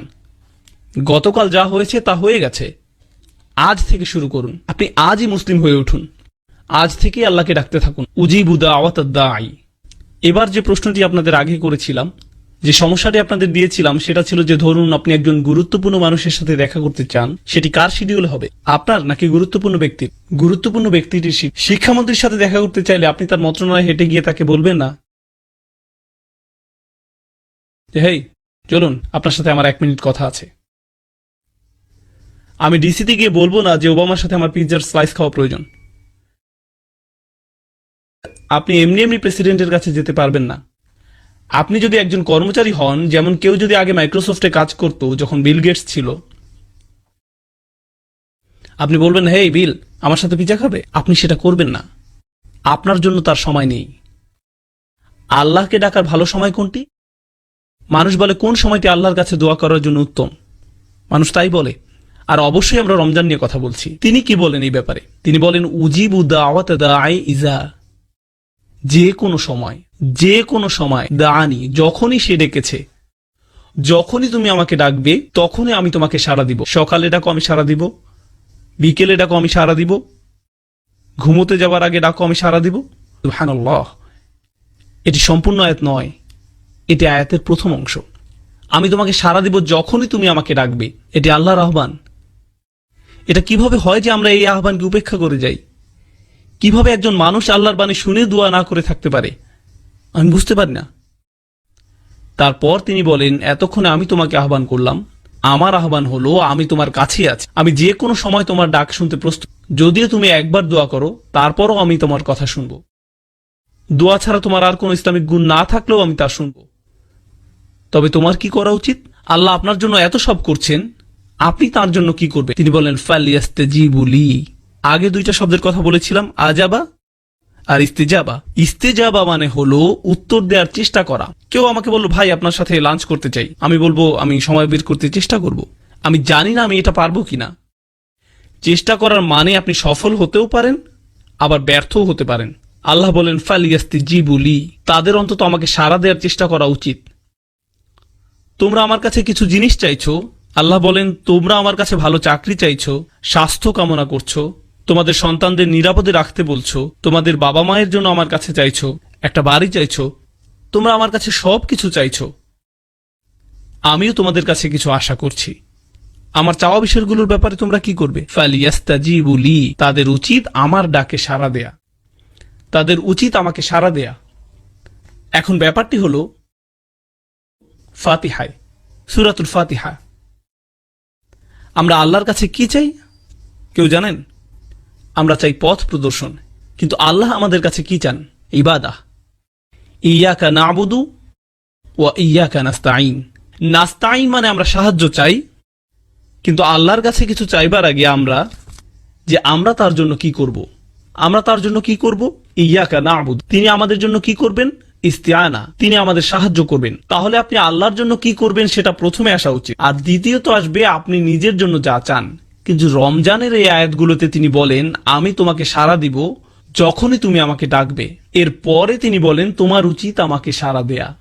তিনি বলেননি আমাকে সাড়া দিলে পরে আমি তোমাকে সাড়া দিব। সুবহানাল্লাহ। এমনকি তিনি নিজেকে দ্বিতীয় পজিশনে রেখেছেন, এবং এই আয়াতে প্রথমে রেখেছেন আপনাকে আর আমাকে, তিনি নিজেকে রেখেছেন দ্বিতীয় পজিশনে। ফালিয়াস্তাজিবু লি, তাদের উচিত আমার প্রতি সাড়া দেয়া, খাঁটে ঈমান আনা, আমাকে প্রকৃত রূপে বিশ্বাস করা তাদের উচিত। লাআল্লাহুম ইয়ারশুদুন, যাতে তারা সরল পথে পরিচালিত হতে পারে, তারা যেন নিজেদের বদলে নিতে পারে। সুবহানাল্লাহ। রমজানের এই কিছু আয়াত আপনাকে পরিবর্তন করে দিতে পারে, রমজান সম্পর্কে আপনার দৃষ্টিভঙ্গি সম্পূর্ণ বদলে দিতে পারে। আমরা যদি এই কয়েকটি আয়াতই শুধু অনুধাবন করি, এদের প্রতিফলন ঘটাই, তবে কোরআনের সাথে, দোয়ার সাথে, আল্লাহর সাথে আপনার যে সম্পর্ক তৈরি হবে তা রমজানের পরবর্তীকালীন সময়ের জন্যও সম্পূর্ণ হয়ে যাবে। এই সকল জিনিস আপনার অন্তরে গেঁথে দিতে হবে। আলোচনার শেষে আমি আপনাদেরকে কিছু বাস্তব পরামর্শ দিতে চাই। এখন আমি কিছু বাস্তব চিত্র তুলে ধরতে চাই, যে জিনিসগুলো আপনাদেরকে খুঁজে বের করতে হবে। রমজান মাস থেকে আমরা আসলে কি পেতে চাই, রমজান মাস থেকে আমরা আসলে যেটা পেতে চাই। রোজা রাখার উদ্দেশ্য হচ্ছে তাকওয়া অর্জন করা, উদ্দেশ্য হচ্ছে তাকওয়া অর্জন করা। আর রমজান মাসের উদ্দেশ্য হচ্ছে তিনটি। 30 দিনের ট্রেনিং শেষ করা, আল্লাহর মহত্ব ঘোষণা করা, আল্লাহর কৃতজ্ঞতা প্রকাশ করা। ওয়ালিতুকাব্বিরুল্লাহ আলা মা হাদাকুম ওয়ালিতুকমিলুল ইদ্দাহ ওয়ালিতুকাব্বিরুল্লাহ আলা মা হাদাকুম কুম তাশকুরুন। রমজানের 3টি গোল। এখন আমি আপনাদেরকে বলি তাকওয়ার পথে মূল বাধা কি হতে পারে। আপনারা যেখানে বাস করছেন, যেমন কাতার, দুবাই, খালিজ, আরব বিশ্ব বা মুসলিম বিশ্বের মাঝে, আপনার জন্য, আপনার সন্তানের জন্য সবচেয়ে ভয়ের ব্যাপার হচ্ছে বস্তুবাদ। এটাই সবচেয়ে বড় ভয়। আপনি আর আপনার সন্তান গাড়ি বলতে অজ্ঞান, ব্র্যান্ডের কাপড়, ব্র্যান্ডের ফোন, ইলেকট্রনিক পণ্য, নতুন মুভি, নতুন নামানো গান, মার্কেটে ঘুরে বেড়ানো, ফেসবুক, নিজের কমেন্টে কত লাইক পেলেন, এইসব জিনিস নিয়ে আপনি ডুবে আছেন। আপনার পুরো জীবনের অর্থই এগুলো, আর কিছু নয়। আর এটাই দুঃখজনক, কারণ আল্লাহ সাক্ষী, এই উম্মার তরুণরা হচ্ছে সবচেয়ে সম্ভাবনাময়। যখন এই উম্মার তরুণরা কোরআনকে অন্তরে ধারণ করবে, তারা দুনিয়া পাল্টে দিতে পারবে। সত্যি দুনিয়াটা তখন অসম্ভব সুন্দর একটা জায়গা হবে, যদি শুধু এই উম্মার তরুণরা জাগতে পারে। কিন্তু উম্মার তরুণ প্রজন্ম আইফোন 5, স্যামসাং গ্যালাক্সিটা, আইপ্যাড, ফেসবুক নিয়েই বুঁদ হয়ে আছে। এই জিনিসগুলোই খুব ভালো কাজেও ব্যবহার করা যায়, কিন্তু মনে রাখতে হবে এই জিনিসগুলো এক একটা অভিশাপে পরিণত হতে পারে। তলোয়ার শত্রুর দিকে তাক করে রাখলে সেটা ভালো, কিন্তু নিজের দিকে তাক করে রাখা খারাপ। এটা একদম সত্যি। এই জিনিসগুলো খুবই ভালো জিনিস। আমি কতবার ফেসবুক ব্যবহার করেছি জানেন? একবারও না। হ্যাঁ, সেখানে আমার ছবি আছে, আমার উক্তিও হয়তো আছে, কিন্তু আমি নিজে কখনো সেটা ব্যবহার করিনি।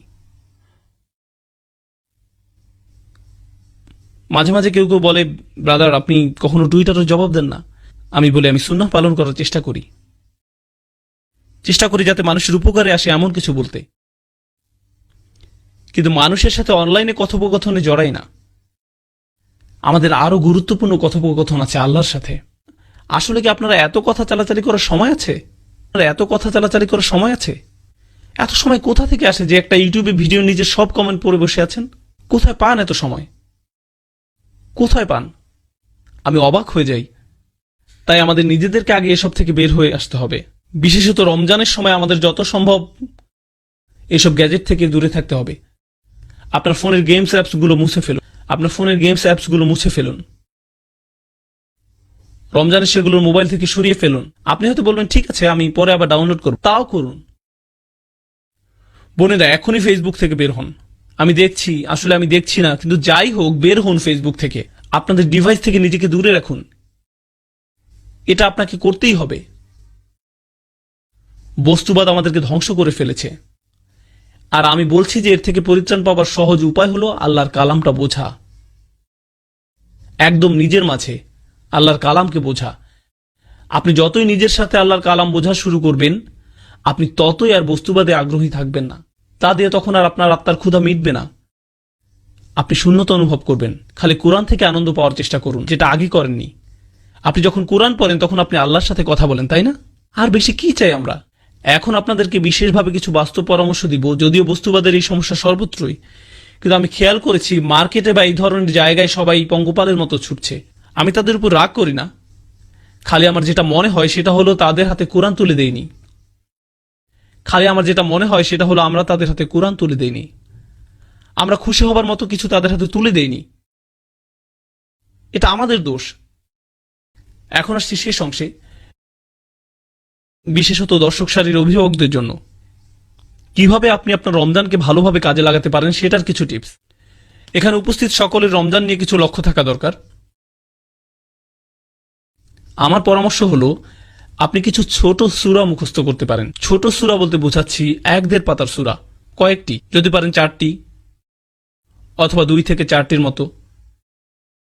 এবং আপনি একা না, আপনি আপনার পরিবার সহ এটি করুন। আপনার সন্তানরা করুন, স্ত্রী করুক, স্বামী করুক, যে আগে করবে সে 200 রিয়াল পাবে। এখন দেখা যাবে বাবাই সবার আগে করে ফেলবে, কিন্তু যাই হোক করুন, কোরআন মুখস্থ করুন পরিবার হিসাবে। এটিকে একটি পারিবারিক প্রজেক্ট বানিয়ে ফেল, যে চলো আমরা সবাই সূরাটা মুখস্থ করি। এই যে পুরো পরিবার মিলে আল্লাহর কালামের কাছে আসার প্রক্রিয়া, এটা একটা অসাধারণ ব্যাপার। আমার পরামর্শ হচ্ছে is মুসাব্বিহাত, এগুলো মুখস্থ করতে পারেন। আপনি হয়তো সূরা জুমা, মুনাফিকুন, তাগাবুন, এই সূরাগুলো, অন্ততপক্ষে এই 3টি সূরা অসাধারণ সূরা এবং ঈমান বাড়ানোর জন্য খুবই সহায়ক। এরপরে যেই কাজটি করবেন রমজানে, আমার পরামর্শ যেই সূরাগুলো মুখস্থ করলেন সেগুলোর দার্স শোনা। আপনি আপনার পরিবার সহ এটি করুন। ওই সূরাগুলোর উপর লেকচার এবং ব্যাখ্যা শোনা।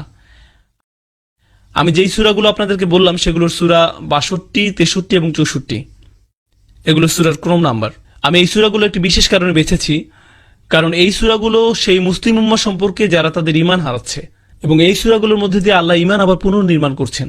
এই সূরাগুলোর আলোচ্য তাই, যখন একটা উম্মার ঈমান দুর্বল হচ্ছে, আল্লাহ সেটিকে আবার শক্ত করছেন আর মুনাফিকের হাত থেকে রক্ষা করছেন, আর তিনি তাদের ঈমানের আসল ফল দেখাচ্ছেন। এই কারণে এই সূরাগুলো সুন্দর আর মুখস্থ করাও সহজ। সূরাগুলোর নাম কি বলুন তো, দেখি আপনাদের মনোযোগ কেমন। 62, 63 আর 64।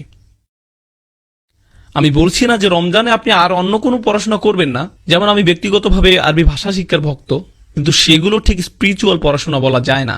ওগুলো হচ্ছে উলুমুল আলিয়া, একটা প্রক্রিয়া আরো উচ্চতর জ্ঞান লাভের জন্য। রমজানে আপনি এই ধরনের একাডেমিক পড়াশোনাগুলো দূরে সরিয়ে রাখতে পারেন। সেই জিনিসের উপর আপনার সবচেয়ে বেশি মনোযোগ থাকবে, তাহলে এমন কিছু যা আপনাকে আল্লাহর কাছে নিয়ে যাবে সরাসরি। সাথে সাথে তাফসীর স্টাডি করুন। তাই আপনি যদি আরবি ভাষার ছাত্র হয়ে থাকেন, রমজানে আপনি আরবি না পড়ে কোরআন পড়ুন। আচ্ছা, আমি একটি প্রজেক্টে কাজ করছি, যাতে আমি আসলে আমার পুরো সময় লাগিয়ে দিচ্ছি এই মুহূর্তে। আর এই প্রজেক্টের লক্ষ্য হলো শুধু 2টি। আমি বিশ্বাস করি দুনিয়াতে যত মুসলিম আছে, অন্ততপক্ষে যারা ইংলিশ বুঝতে পারে এবং বলতে পারে, তাদের কোরআনের ভাষা শিখার একটা জায়গা থাকা দরকার। শুধু প্রাথমিক লেভেলেই নয়, খুব অ্যাডভান্স লেভেলের। এটা আমার লক্ষ্য এবং বিশ্বাস। এটা আমার বিশ্বাস যে প্রতিটা মুসলিমের কাছে তা পৌঁছাবে। আর দ্বিতীয়ত হচ্ছে, প্রত্যেক মুসলিমের কোরআনের ব্যাখ্যা শোনার একটা সুযোগ থাকা দরকার। আমি কি বললাম? শোনা, পড়া নয়। আমি কি বললাম? শোনা। কেন শোনাটা গুরুত্বপূর্ণ? কারণ আপনি যখন কিছু শোনেন সেটা মনে থাকে বেশি, আর যখন আপনি কিছু পড়েন কি হয়? আপনি ভুলে যান।